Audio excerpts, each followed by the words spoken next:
ഹരേ കൃഷ്ണ ഹരേ കൃഷ്ണ. ഓം നമോ ഭഗവതേ വാസുദേവായ. ഓം നമോ ഭഗവതേ വാസുദേവായ. ഓം നമോ ഭഗവതേ വാസുദേവായ. ഓം അജ്ഞാനതിമിരാന്ധസ്യ ജ്ഞാനാഞ്ജനാശലാകയ ചക്ഷുരുന്മീലിതം യേന തസ്മൈ ശ്രീഗുരവേ നമഃ. നമോ വിഷ്ണുപാദായ കൃഷ്ണപ്രേഷ്ഠായ ഭൂതലേ ശ്രീമതേ ഭക്തിവേദാന്ത സ്വാമിനിധി നാമിനേ. നമസ്തേ സാരസ്വതേ ദേവേ ഗൗരവാണി പ്രചാരിണേ നിർവിശേഷ ശൂന്യവാദി പാശ്ചാത്യദേശധാരിണേ. ജയ ശ്രീ കൃഷ്ണ ചൈതന്യ പ്രഭു നിത്യാനന്ദ ശ്രീ അദ്വൈത ഗദാധര ശ്രീവാസാദി ഗൗര ഭക്തവൃന്ദ. ഹരേ കൃഷ്ണ കൃഷ്ണ കൃഷ്ണ ഹരേ ഹരേ. ഹരേ രാമ രാമ രാമ ഹരേ ഹരേ. ഹരേ കൃഷ്ണ. ശ്രീ ശ്രീ രാധാ ഗോവിന്ദ ടെമ്പിൾ ഇസ്കോൺ മാംഗ്ലൂരിന്റെ ഭഗവത്ഗീത ക്ലാസ്സിലേക്ക് എല്ലാവർക്കും സ്വാഗതം. ഹരേ കൃഷ്ണ.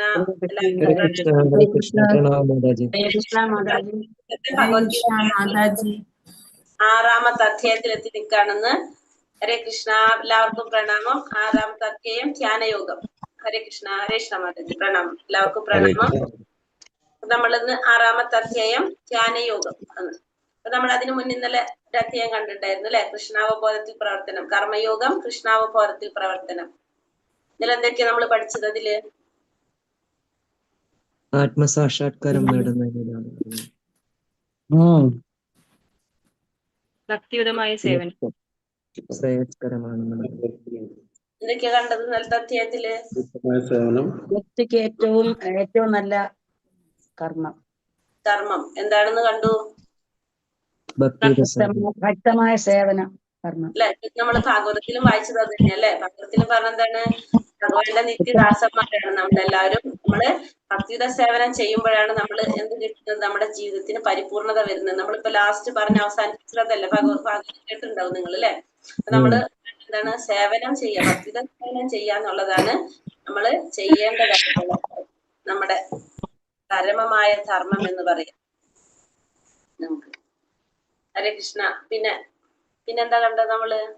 ഒരു സന്യാസി എങ്ങനെയുള്ള ആളായിരിക്കണം എന്ന് പറഞ്ഞു. നമ്മള് എങ്ങനെയായിരിക്കണം?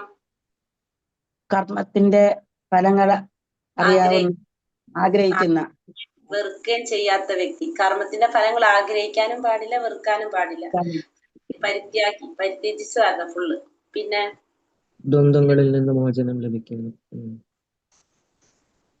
ജയ നമ്മള് പറയാൻ പാടില്ല. നിങ്ങളാണോ പറഞ്ഞത്? അല്ലല്ലോ, മാതാജി അല്ലേ പറഞ്ഞത്? ജനനി മാതാജി ആണല്ലോ പറയണ്ടായിരുന്നത്. പിന്നെന്തൊക്കെയാ നമ്മൾ കണ്ടത് ഇന്നലത്തെ അധ്യായത്തില്? അത് മാത്രമേ പറഞ്ഞുള്ളൂ ഇന്നലത്തെ അധ്യായത്തില്? വേറെ എന്തൊക്കെയോ പറഞ്ഞല്ലോ?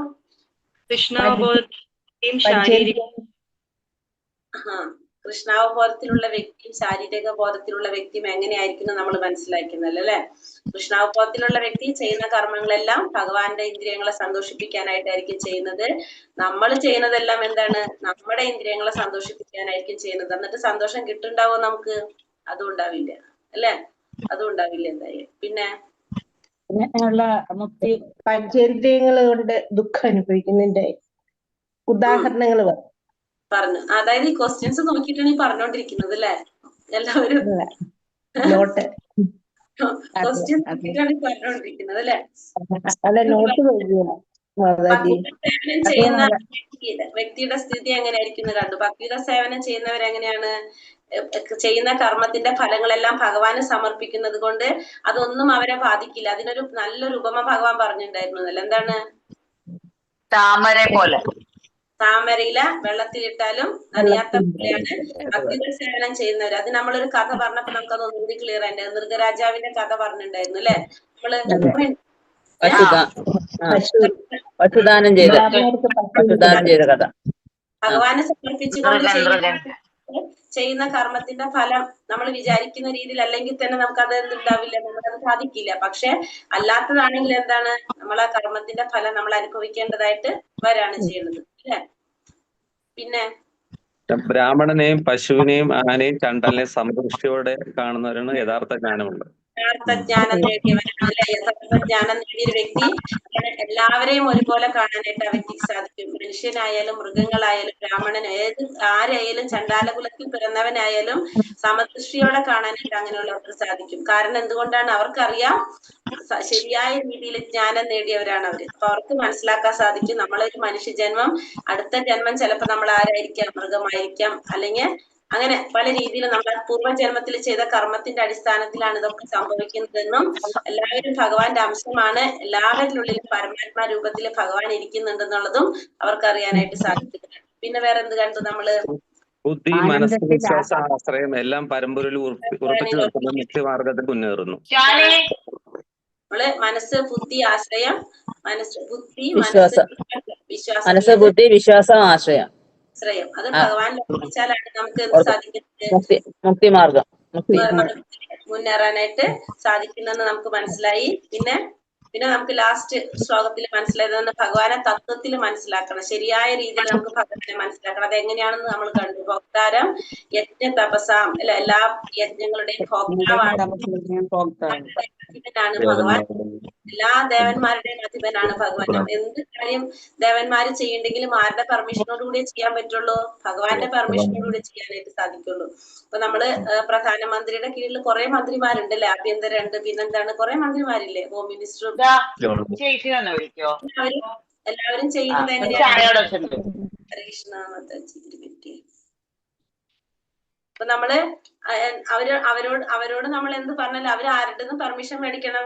പ്രധാനമന്ത്രിയുടെ അടുത്ത് നിന്ന് പെർമിഷൻ മേടിച്ചിട്ടാണ് കാര്യങ്ങൾ ചെയ്യാൻ. അതേപോലെ തന്നെയാണ് നമ്മുടെ ദേവന്മാരെല്ലാവരും. ഇപ്പൊ നമ്മള് ഒരു വിദ്യാദേവതയായിട്ടുള്ള സരസ്വതി ദേവിയോട് പ്രാർത്ഥിക്കുകയാണ്, എനിക്ക് പരീക്ഷയാണ് വരുന്നത്, എനിക്ക് നല്ല മാർക്ക് കിട്ടണേ എന്നൊക്കെ പറഞ്ഞ് പ്രാർത്ഥിക്കണമെങ്കിൽ വിദ്യാദേവി ആരോട് പെർമിഷൻ ചോദിക്കും? ഭഗവാനോട് ചോദിക്കും. ഇന്ന ആളിങ്ങനെ റെക്കമെൻഡേഷൻ, ഇങ്ങനെ ഒരു സംഭവം സബ്മിറ്റ് ചെയ്തിട്ടുണ്ട്, എന്ത് ചെയ്യണമെന്ന്. അപ്പൊ ഭഗവാൻ പറയും, കുഴപ്പമില്ല, കൊടുത്തോളാൻ. അപ്പോഴാണ് ആര് തരുന്നത്? സരസ്വതി ദേവി നമുക്ക് തരുന്നത്. അപ്പൊ അതേപോലെ തന്നെ ഇപ്പൊ നമ്മള് ആരോട് പറഞ്ഞാലും, മഹാദേവനോട് പറഞ്ഞാലും ദേവിയോട് പറഞ്ഞാലും അവരൊക്കെ ആരോട് ചോദിക്കണം? ഭഗവാനോട് ചോദിക്കണം ആദ്യം തന്നെ. എന്നിട്ടാണ് അവര് നമുക്ക് തരുന്നത്. അപ്പൊ അതുകൊണ്ട് ഭഗവാനാണ് ഇവരെല്ലാവരുടെയും കൺട്രോളർ. ആരാണ്? ഭഗവാനാണ്. ഭഗവാൻ നമ്മൾ ഈ ഭൗതിക ലോകത്തില് നമ്മൾ ജീവിക്കുമ്പോ നമുക്ക് വേണ്ടിയിട്ടുള്ള എല്ലാ കാര്യങ്ങളും നടപ്പാക്കി തരാനായിട്ട് ഭഗവാൻ നിയോഗിച്ചിരിക്കുന്നവരാണ് ഇവരെല്ലാവരും. ഓരോരോ കാര്യങ്ങള് നമുക്ക് നടപ്പാക്കി തരാനായിട്ട്, നമ്മുടെ സുഗമമായിട്ട് നമ്മളെ രാജ്യത്തിന്റെ നടത്തിപ്പ് നടക്കുന്നുണ്ടല്ലോ. അപ്പൊ അതിന് പ്രധാനമന്ത്രി അവിടെ ഇരിക്കുന്നുണ്ടെങ്കിലും കാര്യങ്ങൾ ചെയ്യുന്നത് ഓരോ മന്ത്രിമാരാണ് അല്ലെ. അപ്പൊ നമുക്കറിയാം ഓരോ സ്റ്റേറ്റിനും മന്ത്രിമാരുണ്ട്, അവരൊക്കെ ഇങ്ങനെ ചെയ്തുകൊണ്ടിരിക്കുന്നു. മൊത്തത്തിൽ കൺട്രോൾ ആരുടെ കയ്യിലാണ്? പ്രധാനമന്ത്രിയുടെ കയ്യിലാണ്. അതേപോലെ തന്നെയാണ് ഭഗവാനും. ഭഗവാൻ എല്ലാം നേരിട്ട് നോക്കുന്നതിന് പകരം ഇവർ ഓരോരുത്തരെ ഏൽപ്പിച്ചിരിക്കുന്നു. പക്ഷെ അൾട്ടിമേറ്റ് ആരാണ് ഇതിന്റെ മുഴുവനും ഫുള്ള് കൺട്രോള്? ഭഗവാന്റെ. അതേപോലെ തന്നെയാണ് ദേവന്മാരും ഭഗവാനും തമ്മിലുള്ള ബന്ധം. അപ്പൊ നമുക്ക് വേണ്ടിയിട്ടുള്ള കാര്യങ്ങള് ചെയ്തു തരാനായിട്ട് ഭഗവാൻ ഏൽപ്പിച്ചിരിക്കുന്നതാണ് ഇവരൊക്കെ. അപ്പൊ നമ്മൾ എന്ത് ചെയ്യും? നമ്മൾ ഇവരോട് പറയും, ഇവര് ഭഗവാനോട് പറയും, അങ്ങനെ ചെയ്യും. നമുക്ക് പക്ഷെ എന്ത് ചെയ്യാം? നേരിട്ടും ചെയ്യാം. നമുക്ക് നേരിട്ടും ചെയ്യാം, ഇവരെ ത്രൂവിലും ചെയ്യാം. ഇതാണ് വ്യത്യാസം. അപ്പൊ അങ്ങനെ ഭഗവാനെ അപ്പൊ നമ്മൾ മനസ്സിലാക്കണം. ഭഗവാൻ എല്ലാവരുടെയും നിയന്താവാണ് ഭഗവാൻ. പിന്നെന്താ പറഞ്ഞത്? പരമാസ്വാദകനാണ് ഭഗവാൻ. എല്ലാവരുടെയും ആസ്വാദകനാരാണ്? ഭഗവാനാണ്. ആസ്വാദകനാണ്, പരമാധികാരിയാണ് ഭഗവാൻ. അങ്ങനെയാണ് നമ്മൾ ആരെ മനസ്സിലാക്കേണ്ടത്? ഭഗവാനെ മനസ്സിലാക്കാക്ഷിയാണ് ഭഗവാൻ എല്ലാവരുടെയും. നമ്മള് വിഷമിക്കുമ്പോ നമ്മളെക്കാളും കൂടുതൽ പ്രയാസം ഉണ്ടാവുന്നത് ആർക്കാണ്? ഭഗവാനാണ്. നമ്മുടെ മക്കൾക്ക് വിഷമങ്ങൾ ഉണ്ടാകുമ്പോ നമുക്ക് വിഷമം ഉണ്ടാവില്ലേ? അതേപോലെ തന്നെ നമുക്ക് ബുദ്ധിമുട്ടുകൾ ഉണ്ടാകുമ്പോ നമ്മളെക്കാളും പ്രയാസം ആർക്കാണ്? ശരിക്കും ഭഗവാന് തന്നെയാണ്. നമ്മള് കുട്ടികളെ ചെയ്താൽ നമ്മൾ അവരെ ശിക്ഷിക്കും, പക്ഷെ നമ്മളുള്ളിൽ പ്രയാസം ഉണ്ടാകും, പക്ഷെ നമുക്ക് നിവർത്തില്ല. അതേപോലെ തന്നെയാണ് ഭഗവാനും നമ്മളും തമ്മിലും. ഭഗവാൻ ചെയ്യുന്നതും അങ്ങനെ തന്നെ. അങ്ങനെയാണ് നമ്മുടെ 5ാമത്തെ അധ്യായം അവസാനിപ്പിക്കുന്നത്. ഇനി 6ാമത്തെ അധ്യായം ധ്യാനയോഗം. അതിൽ അഷ്ടാംഗ യോഗയെ കുറിച്ചാണ് കൂടുതൽ പറയുന്നത്. പക്ഷെ ഭഗവാൻ പറയുന്നുണ്ട് ഈ കലിയുഗത്തിൽ നമുക്ക് ചെയ്യാൻ സാധിക്കുന്നതല്ല. പക്ഷെ എന്നിരുന്നാലും അഷ്ടാംഗ യോഗയെ കുറിച്ചാണ് ഈ അധ്യായത്തില് കൂടുതലും പറയുന്നത്. മനസ്സിനെ നിയന്ത്രിക്കേണ്ട കാര്യങ്ങളും ഇന്ദ്രിയത്തിനെ നിയന്ത്രിക്കേണ്ട കാര്യങ്ങളൊക്കെയാണ് നമ്മൾ പറഞ്ഞുകൊണ്ടിരിക്കേണ്ടത് അല്ലെ. അതുകൊണ്ട് ഇവിടെ ഈ അധ്യായത്തില് 6ാമത്തെ അധ്യായം അഷ്ടാംഗ യോഗയെ കുറിച്ച് പറയുന്നു. നമുക്ക് നോക്കാം. ഇന്നലത്തെ ക്വസ്റ്റ്യൻസ് ചെയ്തു? എല്ലാവരും കിട്ടിയോ? ചെയ്തിട്ടുണ്ട്. എല്ലാം ചെയ്തു. 9 മാർക്ക്. 9 എണ്ണം. അതെ, 9 മാർക്ക്. 9 മാർക്ക്. എന്റെ കണക്ക് തെറ്റിയതായിരുന്നു. ഞാൻ 10 എന്നാ വിചാരിച്ചത്. പിന്നെ അത് കഴിഞ്ഞിട്ട് എനിക്ക് മനസ്സിലായത് 9 തന്നെ ഉണ്ടായുണ്ടെന്ന്. ചോദ്യം ഉണ്ടായിരുന്നു, പക്ഷെ 9 മാർക്ക് ഒരെണ്ണം തെറ്റി. കേട്ടില്ല എന്ത്? ഒരെണ്ണം തെറ്റി. ആദ്യത്തെ ക്വസ്റ്റ്യൻ എന്തായിരുന്നു? അത് നമ്മളെ എന്താ പറയാ, ഭഗവാനാണ് ആ കർമ്മത്തിന്റെ കാര്യം. എന്താണ് മറ്റേ മിനിറ്റ് നോക്കട്ടെ. കർമ്മത്യാഗത്തേക്കാൾ ഉത്തമമായിട്ടുള്ള ഉത്തമ, അത് രാജാവ്, സന്യാസി, ഭഗവാൻ. അതിൽ ഞാൻ ഭഗവാന്റെ വിലയിരുത്തി. രണ്ടാമത്തതാണ്. ത്യാഗത്തെക്കാൾ രണ്ടാമത്തതാണ് പറയുന്നത് ഒന്നാമത്തെ അല്ല, രണ്ടാമത്തെ ക്വസ്റ്റ്യൻ തെറ്റില്ല. ഫലങ്ങൾ ആഗ്രഹിക്കുകയോ വെറുക്കുകയോ ചെയ്യാത്ത വ്യക്തി ആരാണ്? രാജാവ്, പിന്നെ മറ്റേ കർമ്മി. രാജാവ് തെറ്റിപ്പോയി. എഴുതിപ്പോയി അല്ലെ? എന്റെ ക്ലാസ്സിൽ എത്ര പ്രാവശ്യം പറഞ്ഞു എന്നാണ് എന്റെ ഒരു ഓർമ്മ, ഇല്ലേ? ആദ്യം പറഞ്ഞിട്ടുണ്ടായിരുന്നു, പെട്ടെന്ന് തെറ്റിക്കഴിഞ്ഞ ഗുണം എന്തെന്നറിയാം, നമ്മള് പിന്നെ അത് മറക്കില്ല. അതുകൊണ്ടാണ് ആ ചോദ്യം പ്രഭു പറഞ്ഞത്. തെറ്റുമ്പോ ഉള്ളൊരു നമുക്കൊരു, നിങ്ങൾക്ക് ഇത്രയും കിട്ടുന്നത് മനസ്സിലായാൽ മതി. ക്ലാസ് അറ്റൻഡ് ചെയ്തിട്ട് നിങ്ങൾക്ക് ആ ക്വസ്റ്റ്യൻസ് ചെയ്യാൻ പറ്റുന്നുണ്ടല്ലോ അല്ലെ? ചെയ്യാൻ പറ്റുന്നുണ്ട്. അറിയേണ്ടത്, കാരണം ഓർമ്മ നിൽക്കുന്നുണ്ടോന്ന് അറിയാൻ വേണ്ടിയിട്ടാണ് ചോദിച്ചത്. ഹരേ കൃഷ്ണ. ഇത്രയും മതി. അപ്പൊ ഹരേ കൃഷ്ണ. അപ്പൊ അധ്യായം 6 ധ്യാനയോഗം. ഇന്നത്തിൽ കുറച്ചധികം കാര്യങ്ങളുണ്ട്. നമുക്ക് 2 ഭാഗമായിട്ടാണ് ഇന്നത്തെ ക്ലാസ് പോകുന്നുണ്ടാവുക. നോക്കാം നമുക്ക് എങ്ങനെയാന്ന്. ഗീതാ മഹാത്മ്യം. ഭഗവത്ഗീതയുടെ ഒരധ്യായം പാരായണം ചെയ്യുന്ന ഒരു മർത്യന്റെ 32 തരത്തിലുള്ള അപരാധങ്ങളെ ഭഗവാൻ കേശവൻ പൊറുക്കുന്നു. അപ്പൊ ഗീതയുടെ ഒരധ്യായം പാരായണം ചെയ്ത് കഴിഞ്ഞാൽ ഒരു മനുഷ്യന്റെ 32 തരത്തിലുള്ള അപരാധങ്ങളാണ് ഭഗവാൻ പൊറുക്കുന്നത്. ഹരിഭക്തി വിലാസം 6/222 പറയുന്നതാണ്. ഈ 32 അപരാധങ്ങൾ നമ്മള് ലെവൽ 3 ക്ലാസ്സിൽ പഠിക്കും എന്തൊക്കെയാണെന്നുള്ളത്. ഇവിടെ നമ്മളിപ്പോ ഇത്രയും മനസ്സിലാക്കുക. ഭഗവത്ഗീത ഒരു അധ്യായം പാരായണം ചെയ്യുന്ന ഒരു വ്യക്തിയുടെ 32 അപരാധങ്ങളാണ് ഭഗവാൻ പൊറുക്കുന്നത്. അധ്യായത്തിലെ ശ്ലോകത്തിലേക്ക് കടക്കാം. ശ്ലോകം 1. ഹരേ കൃഷ്ണ. ഓം നമോ ഭഗവതേ വാസുദേവായ. ശ്രീ ഭഗവാനുവാച. അനാശ്രിത കർമ്മ ഫലം കാര്യം കർമ്മ കരോതി യഃ സ സന്യാസി ച യോഗി ച ന നിരഗ്നിർന ചാക്രിയഃ.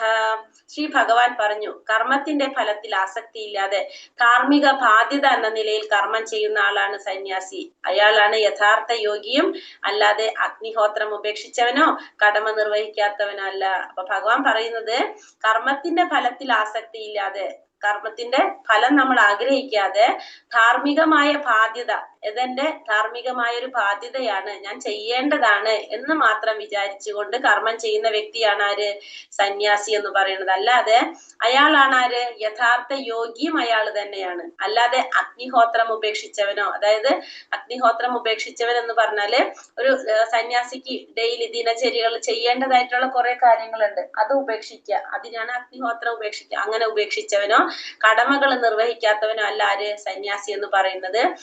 സന്യാസി എന്ന് പറയുന്നത് കർമ്മത്തിന്റെ ഫലത്തിൽ ആസക്തി ഇല്ലാതെ ധാർമ്മികമായൊരു ബാധ്യത എന്ന നിലയിൽ കർമ്മം ചെയ്യുന്ന വ്യക്തിയെ നമുക്ക് എന്ത് പറയാം? സന്യാസി എന്ന് പറയാം. അയാളാണ് യഥാർത്ഥ യോഗിയും എന്നാണ് ഭഗവാൻ പറയുന്നത്. ഇനി പറയുന്നത് യോഗ. എന്താണ് യോഗം? നമുക്കറിയാം, ഭഗവാനുമായിട്ട് ബന്ധിപ്പിക്കുന്നതിനാണ് നമ്മൾ എന്ത് പറയണത്? യോഗ എന്ന് പറയുന്നത്. ഇവിടെ ചോദിക്കുന്നത് ഇത് യോഗയാണോ എന്നാണ് ഈ പിക്ചർ കാണിച്ചിട്ട് ചോദിക്കുന്നത്. ഇതിനെ നമുക്ക് യോഗ എന്ന് പറയാൻ സാധിക്കുമോ? കുറച്ച് പിക്ചറുകൾ തന്നിട്ട്, ഈ തല മണ്ണിൽ കുഴിച്ചിട്ട് കാല് പൊക്കി നിൽക്കുന്നതൊക്കെ, ഇതിനൊക്കെ നമുക്ക് യോഗ എന്ന് പറയാൻ സാധിക്കോ എന്നാണ് ചോദിക്കുന്നത്. ഇതിനൊക്കെ നമ്മൾ എന്താണ് പറയാ? ഇതൊക്കെ ശരീരത്തിനെ ക്ലേശിപ്പിക്കുന്നതാണ്, അല്ലെങ്കിൽ ഒരു എക്സസൈസ് ആണെന്ന് പറയാം അല്ലെ? അല്ലാതെ ഇതിനൊക്കെ നമുക്ക് യോഗ എന്ന് പറയാൻ സാധിക്കുമോ? എന്താണ് യോഗ? യഥാർത്ഥത്തില് ഭഗവാനുമായിട്ട് ബന്ധിപ്പിക്കുക, അതിനാണ് നമ്മൾ എന്ത് പറയുന്നത്? യോഗ എന്ന് പറയുന്നത് ഭഗവാനുമായിട്ട് ബന്ധിപ്പിക്കുന്നതാണ്. കർമ്മയോഗ, ജ്ഞാനയോഗ, അഷ്ടാംഗ യോഗ, ഭക്തി യോഗ എല്ലാം ഭഗവാനുമായിട്ട് ബന്ധിപ്പിക്കുന്നതാണ് എന്ത്? യോഗം എന്ന് പറയുന്നത്. അപ്പൊ അഷ്ടാംഗ യോഗയുടെ അഷ്ടാംഗ യോഗയുടെ 8 പടവുകളാണ് നമ്മൾ ആദ്യം പഠിക്കുന്നത്. അഷ്ടാംഗ യോഗ എന്ന് പറയുമ്പോൾ അതില് 8 സ്റ്റെപ്പുകൾ, 8 പടവുകളാണ് വരുന്നത്. എന്തൊക്കെയാണ് വരുന്നത്? യമ, നിയമ, ആസന, പ്രാണായാമം, പ്രത്യാഹാരം, ധാരണ, ധ്യാന, സമാധി. 8 കാര്യങ്ങളാണ് അഷ്ടാംഗ യോഗയിൽ വരുന്നത്. ഏതൊക്കെയാണ്? യമം, നിയമം, ആസന, പ്രാണായാമം, പ്രത്യാഹാരം, ധാരണ, ധ്യാന, സമാധി. അഷ്ടാംഗ യോഗയുടെ 8 പടവുകൾ. ഫസ്റ്റത്തെ പറയുന്നത് യമം. യമ എന്ന് പറഞ്ഞു കഴിഞ്ഞാല് നമ്മൾ അനുസരിക്കേണ്ടതായിട്ടുള്ള ചില ശീലങ്ങൾ. അതാണ് നമ്മൾ ചിലത് ഉപേക്ഷിക്കേണ്ടതായിട്ടുള്ള കാര്യങ്ങൾ. അതൊക്കെ എന്തിൽ വരും? യമത്തിൽ വരും. യമം എന്ന് പറഞ്ഞാൽ നമ്മൾ അനുസരിക്കേണ്ടതായിട്ടുള്ള, അല്ലെങ്കിൽ നമ്മൾ ഉപേക്ഷിക്കേണ്ടതായിട്ടുള്ള ശീലങ്ങളെയാണ് യമ എന്ന് പറയുന്നത്. യമം എന്ന് പറഞ്ഞാല് നമ്മൾ അനുസരിക്കേണ്ട കാര്യങ്ങൾ, അല്ലെങ്കിൽ നമ്മൾ ഉപേക്ഷിക്കേണ്ടതായിട്ടുള്ള കാര്യങ്ങളാണ് യമ എന്ന് പറയുന്നത്. നിയമം. നിയമം എന്ന് പറഞ്ഞാല് നമ്മൾ സ്വയം പരിശീലിക്കേണ്ടതായിട്ടുള്ള കാര്യങ്ങൾ. ഇപ്പൊ നമ്മൾ പതുക്കെ പരിശീലിച്ച് വരുന്ന കാര്യങ്ങളാണ് നിയമം എന്ന് പറയുന്നത്. അതായത് ഇപ്പൊ നമ്മൾ രാവിലെ നേരത്തെ എഴുന്നേൽക്കാനായിട്ട് നമ്മൾ ചിലപ്പോൾ ശീലം ഉണ്ടാവില്ല. നമ്മൾ പക്ഷെ അത് പതുക്കെ ചെയ്ത് അത് പ്രാക്ടീസ് ചെയ്ത് കൊണ്ടുവരാം. അപ്പൊ അതൊക്കെ എന്തിൽ വരും? നിയമം എന്നിൽ വരും. യമ എന്ന് വെച്ചാൽ നമ്മൾ ഉപേക്ഷിക്കേണ്ടതായിട്ടുള്ള, അല്ലെങ്കിൽ നമ്മൾ അനുസരിക്കേണ്ടതായിട്ടുള്ള കാര്യങ്ങളാണ് യമം. നിയമം എന്ന് പറഞ്ഞാല് നമ്മൾ ശീലിക്കേണ്ടതായിട്ടുള്ളത്, പരിശീലിച്ച് വരേണ്ടതായിട്ടുള്ള കാര്യങ്ങളാണ് നിയമം. അത് കഴിഞ്ഞിട്ട് ആസനം. ആസനം എന്ന് വെച്ചിട്ടുണ്ടെങ്കിൽ നമ്മൾ ആയിരിക്കുന്ന ഒരു പൊസിഷൻ, പോസ്റ്റർ എന്ന് പറയാം, അല്ലെങ്കിൽ മെഡിറ്റേഷൻ സീറ്റ്, അതാണ് എന്ത്? ആസന എന്ന് പറയുന്നത്. ഇനി പ്രാണായാമം. പ്രാണായാമം എന്ന് വെച്ചാൽ എന്താണ്? എന്ന് വെച്ചിട്ടുണ്ടെങ്കിൽ ശ്വാസത്തെ നിയന്ത്രിക്കുന്നതിന്, അതിനാണ് പ്രാണായാമം എന്ന് പറഞ്ഞത്. നമ്മളെ ബ്രെത്ത് കൺട്രോൾ ചെയ്യുക, അതാണ് പ്രാണായാമം. അപ്പൊ ഫസ്റ്റത്തെ 4 എണ്ണതൊക്കെയാണ്. ഒന്ന് യമ, നിയമ, ആസന, പ്രാണായാമ. യമം എന്ന് പറഞ്ഞാല് നമ്മൾ ഉപേക്ഷിക്കേണ്ടതായിട്ടുള്ള, അല്ലെങ്കിൽ നമ്മൾ അനുസരിക്കേണ്ടതായിട്ടുള്ള കാര്യങ്ങളാണ് എന്ത്? യമം എന്ന് പറയുന്നത്. നിയമം എന്ന് പറഞ്ഞു കഴിഞ്ഞാല് നമ്മൾ സ്വയം പരിശീലിപ്പിച്ച് കൊണ്ടുവരേണ്ടതായിട്ടുള്ള കാര്യങ്ങൾ. അതൊക്കെയാണ് ഇതില് നിയമം എന്ന് പറയുന്നത്. ഇപ്പൊ രാവിലെ തന്നെ എഴുന്നേറ്റ് നമ്മൾ കുളിച്ച് വിളക്ക് വെച്ച് നാമം ചൊല്ലാനിരിക്കുക. നമ്മൾ ഇതുവരെ ചെയ്തിട്ടില്ല, പക്ഷെ നമ്മൾ അത് ചെയ്യാൻ തുടങ്ങുകയാണെങ്കിൽ, അത് നമ്മൾ പതുക്കെ ചെയ്ത് ശീലിച്ചു കൊണ്ടുവരാണെങ്കിൽ അത് എന്തിൽ വേണ്ടാണ്? നിയമത്തിൽ വരുന്നതാണ്. അപ്പൊ അങ്ങനെ നമ്മൾ ശീലിച്ചു വരുന്നതാണ് നിയമം. ആസന എന്ന് പറഞ്ഞാല് നമ്മൾ ആ മെഡിറ്റേഷൻ സീറ്റ്, പോസ്റ്റർ, അതാണ് ആസന എന്ന് പറയുന്നത്. പ്രാണായാമം എന്ന് പറഞ്ഞാല് ശ്വാസത്തെ നിയന്ത്രിക്കുന്നതാണ്, ബ്രെത്ത് കൺട്രോൾ ചെയ്യുന്നതിനാണ് എന്ന് പറയുന്നത് പ്രാണായാമം എന്ന് പറയുന്നത്. അപ്പൊ ആദ്യത്തെ 4 എണ്ണം യമ, നിയമ, ആസന, പ്രാണായാമ. പിന്നെ അടുത്തത് പ്രത്യാഹാരം. പ്രത്യാഹാരം എന്ന് പറഞ്ഞാൽ ഇന്ദ്രിയങ്ങളെ നിയന്ത്രിക്കാൻ സാധിക്കുന്നതിനാണ് എന്ത് പറയാ? പ്രത്യാഹാരം. പ്രത്യാഹാരം എന്ന് പറഞ്ഞാല് ഇന്ദ്രിയങ്ങളെ നിയന്ത്രിക്കുന്നത്. പിന്നത്തെ വന്നിട്ട് ധാരണ. പിന്നത്തെ എന്താണ്? ധാരണ എന്ന് വെച്ചിട്ടുണ്ടെങ്കിൽ നമ്മളെ ശ്രദ്ധ, കോൺസെൻട്രേഷൻ ആണ് എന്ത് പറയുന്നത്? ധാരണ എന്ന് പറയുന്നത്. നമ്മൾ ഓരോ ഭാഗങ്ങളും ശ്രദ്ധിക്കുന്നത്, അതാണ് ധാരണ എന്ന് പറയുന്നത്. ഈ ധ്യാനം. ധ്യാനം എന്ന് പറഞ്ഞാൽ എന്താണ്? ഇതിനും കൂടി ഡീപ്പായിട്ടുള്ള കോൺസെൻട്രേഷൻ നമുക്ക് എന്ത് പറയാം? ധ്യാനം എന്ന് പറയാം. സമാധി എന്ന് പറഞ്ഞു കഴിഞ്ഞാല് പിന്നെ നമുക്ക് വേറെ ഒന്നുമില്ല, എന്തിനെ കുറിച്ച് മാത്രമുള്ള ചിന്ത, നമ്മളെവിടെ ഭഗവാനെ കുറിച്ച് ഭഗവാനിലേക്ക് മാത്രം ചിന്തിച്ചിരിക്കുന്ന ഒരു അവസ്ഥയാണ് എന്ത്? സമാധി എന്ന് പറയാം. അപ്പൊ നമുക്ക് ആ സമാധിയിൽ എത്തിക്കഴിഞ്ഞാല് കണ്ണടച്ചാലും കണ്ണ് തുറന്നാലും നമുക്ക് ആരെ കാണാൻ സാധിക്കുന്ന ഒരു അവസ്ഥയായി? ഭഗവാനെ മാത്രം കാണാൻ സാധിക്കുക. ചെയ്യുന്നതും ചിന്തിക്കുന്നതും പ്രവർത്തിക്കുന്നതും എല്ലാം ആരെ കുറിച്ചായിരിക്കും? ഭഗവാനെ കുറിച്ചായിരിക്കുന്ന ഒരു അവസ്ഥ. അതാണ് എന്ത്? സമാധിയിലായിരിക്കുന്ന അവസ്ഥ എന്ന് പറയുന്നത്. അപ്പൊ പ്രത്യാഹാരം എന്ന് പറഞ്ഞാല് നമ്മൾ ഇന്ദ്രിയങ്ങളെ നിയന്ത്രിക്കുന്നതാണ് എന്ത്? പ്രത്യാഹാരം. ധാരണ എന്ന് പറഞ്ഞാല് നമ്മുടെ ശ്രദ്ധ. പിന്നെ ധ്യാനം എന്ന് പറഞ്ഞാല് ഡീപ്പായിട്ടുള്ള, അത്രയും എന്താ പറയാ, അതീവ ശ്രദ്ധ എന്ന് പറയില്ല, അതാണ് ഡീപ്പ് കോൺസെൻട്രേഷൻ എന്ന് പറയുന്നത് നമുക്ക്. ധ്യാനം. സമാധി എന്ന് പറഞ്ഞാല് കണ്ണടച്ചാലും കണ്ണുറന്നാലും ഭഗവാനെ ദർശിക്കാൻ സാധിക്കുന്ന ഒരു നമ്മുടെ അങ്ങനത്തെ ഒരു അവസ്ഥയിൽ നമ്മൾ എത്തുക, അതാണ് സമാധി എന്ന് പറയുന്നത്. ഇതാണ് അഷ്ടാംഗ യോഗയുടെ 8 പടവുകൾ എന്ന് പറയുന്നത്. യമ, നിയമ, ആസനം, പ്രാണായാമം, പ്രത്യാഹാരം, ധാരണ, ധ്യാന, സമാധി. ഇതാണ് 8 എണ്ണം. യമ, നിയമ, ആസന, പ്രാണായാമം, പ്രത്യാഹാരം, ധാരണ, ധ്യാന, സമാധി. 8 എണ്ണം. മനസ്സിലായോ? മനസ്സിലായി.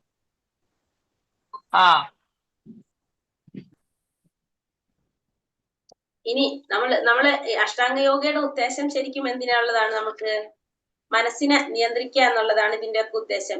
ഈ അഷ്ടാംഗ യോഗ ചര്യയൊക്കെ നമ്മൾ ചെയ്യുന്നതിന്റെ ഉദ്ദേശം നമ്മുടെ ഇന്ദ്രിയ നിയന്ത്രണം, മനസ്സിനെ നിയന്ത്രിക്കുക എന്നുള്ളതൊക്കെയാണ് ഉദ്ദേശിക്കുന്നത്. ഇവിടെ അടുത്ത ശ്ലോകത്തിലേക്ക് പോകാം. ഉദ്ധരേതാത്മനാത്മാനം ആത്മനാമവസാദയേത് ആത്മൈവാഹ്യാത്മനോ ബന്ധുർ ആത്മൈവാരിപുരാത്മനഃ. മനുഷ്യൻ മനസ്സിന്റെ സഹായത്തോടെ സ്വയം ഉദ്ധരിക്കണം, അധപതിക്കരുത്. ബദ്ധനായ ആത്മാവിന് തന്റെ മനസ്സാണ് ബന്ധു, അത് തന്നെയാണ് ശത്രുവും. അപ്പൊ മനുഷ്യൻ മനസ്സിന്റെ സഹായത്തോടെ സ്വയം ഉദ്ധരിക്കാനായിട്ട് ശ്രമിക്കണം, അധപതിക്കാനായിട്ട് പാടില്ല. ബദ്ധനായ ആത്മാവിന് സംബന്ധിച്ച് തന്റെ മനസ്സാണ് ആര്? ബന്ധുവും ശത്രുവും ആര് തന്നെയാണ്? മനസ്സ് തന്നെയാണ്. അപ്പൊ മറ്റൊരു ആത്മാവിനെ ബദ്ധനായിട്ടുള്ള ഒരു ആത്മാവിനെ സംബന്ധിച്ച് പറഞ്ഞാൽ ഈ മനസ്സ് തന്നെയാണ് നമ്മുടെ ബന്ധുവായിട്ടിരിക്കുന്നതും ശത്രുവായിട്ടിരിക്കുന്നതും ആര് തന്നെയാണ്? മനസ്സ് തന്നെയാണ്. ഈ മനസ്സിന്റെ സഹായത്തോടെ ആയിരിക്കണം ഒരാൾ എന്ത് ചെയ്യേണ്ടത്? ഉദ്ധരിക്കാനായിട്ട് ശ്രമിക്കേണ്ടത്, അധപതിക്കാനായിട്ട് പാടില്ല. ആ ആത്മാവിന്റെ ബന്ധുവായിട്ടും ശത്രുവായിട്ടും ആര് തന്നെയാണ് ഇരിക്കുന്നത്? മനസ്സ് തന്നെയാണ് ഇരിക്കുന്നത്. മനസ്സ് തന്നെയാണ് ഉറ്റ സുഹൃത്തായിട്ടും ഉറ്റ ശത്രുവായിട്ടും. ഒരു വ്യക്തിയുടെ ഉറ്റ സുഹൃത്തായിട്ട് ഇരിക്കുന്നതും മനസ്സാണ്, ഉറ്റ ശത്രുവായിട്ട് ഇരിക്കുന്നതും മനസ്സാണ്. ഇപ്പൊ നമ്മൾ പറഞ്ഞില്ല, എന്റെ മനസ്സ് പറഞ്ഞു അങ്ങനെ ചെയ്യാനായിട്ടെന്ന്. അത് നമ്മൾ ചിലപ്പോ എന്തായിരിക്കും, അത് ശത്രുഭാവത്തിലായിരിക്കാം ചിലപ്പോ പറയുന്നത്, ചില സമയത്ത് എപ്പോഴായിരിക്കും പറയുന്നത്? സൗഹൃദ ഭാവത്തിലായിരിക്കാം പറയുന്നത്. അപ്പൊ മനസ്സാണ് ഇത് രണ്ടും നമ്മളെ ചെയ്യുന്നത്. ബന്ധുരാത്മാത്മനസ്തസ്യ യേനാത്മൈവാത്മനാ ജിതഃ അനാത്മനഃശത്രുത്തേതാത്മൈവ ശത്രുവത്. മനസ്സിനെ ജയിച്ചവന് മനസ്സ് ഉറ്റ സുഹൃത്താണ്, അത് കഴിയാത്തവനാകട്ടെ മനസ്സ് പരമശത്രു. അങ്ങനെ നമുക്ക് മനസ്സിനെ ജയിക്കാൻ സാധിച്ചു കഴിഞ്ഞാൽ മനസ്സ് നമ്മുടെ ആരായിട്ട് മാറും? ഉറ്റ സുഹൃത്തായിട്ട് മാറും. അത് കഴിഞ്ഞില്ലെങ്കിലോ ആ മനസ്സ് നമ്മുടെ ശത്രുവായിട്ട് മാറും. ഇപ്പൊ മനസ്സിനെ നമുക്ക് മാറ്റിവെക്കാൻ സാധിക്കുമോ? ഇല്ല. അപ്പൊ നമ്മള് മനസ്സിനെ ജയിച്ചു കഴിഞ്ഞാൽ നമുക്ക് നമ്മുടെ സുഹൃത്തായിട്ട്, നല്ലൊരു സുഹൃത്തായിട്ട് മനസ്സിനെ കൊണ്ട് നടക്കാനായിട്ട് നമുക്ക് സാധിക്കും. നേരെ മറിച്ച് നമുക്ക് മനസ്സിനെ ജയിക്കാൻ സാധിച്ചില്ലെങ്കിലോ നമ്മളെ പരമശത്രു ആയിരിക്കും മനസ്സ്. അപ്പൊ ഈ ശത്രുവിന്റെ ഒപ്പം നമ്മൾ എന്ത് ചെയ്യേണ്ടി വരും?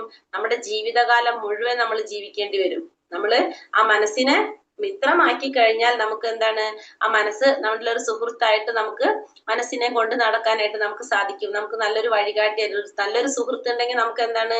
നമുക്ക് വളരെയധികം ഗുണങ്ങളാണ് അല്ലെ? ഇപ്പൊ മനസ്സ് നമ്മുടെ സുഹൃത്തായി കഴിഞ്ഞാൽ നമുക്ക് കുറെ നമുക്ക് പ്രയോജനമായിരിക്കും. പക്ഷെ നേരെ മറിച്ച് നമ്മുടെ ശത്രു ആണെങ്കിലോ ആ ശത്രുവിന്റെ കൂടെ നമ്മൾ ജീവിതം മുഴുവനും ജീവിക്കേണ്ടതായിട്ട് വരും. കുറച്ച് സമയം നമ്മുടെ ഒരു ശത്രുവിന്റെ, അപ്പൊ നമുക്ക് ഇഷ്ടമില്ലാത്ത ഒരു വ്യക്തിയുടെ അടുത്ത് നിന്നാൽ തന്നെ നമുക്ക് സഹിക്കാൻ ബുദ്ധിമുട്ട്. അപ്പൊ നമ്മളെ ജീവിതം മുഴുവനും അങ്ങനെയുള്ള ഒരു മനസ്സിനെ കൊണ്ട് നടക്കുകയാണെങ്കിലുള്ള ഒരു അവസ്ഥ നമുക്ക് എങ്ങനെയായിരിക്കും?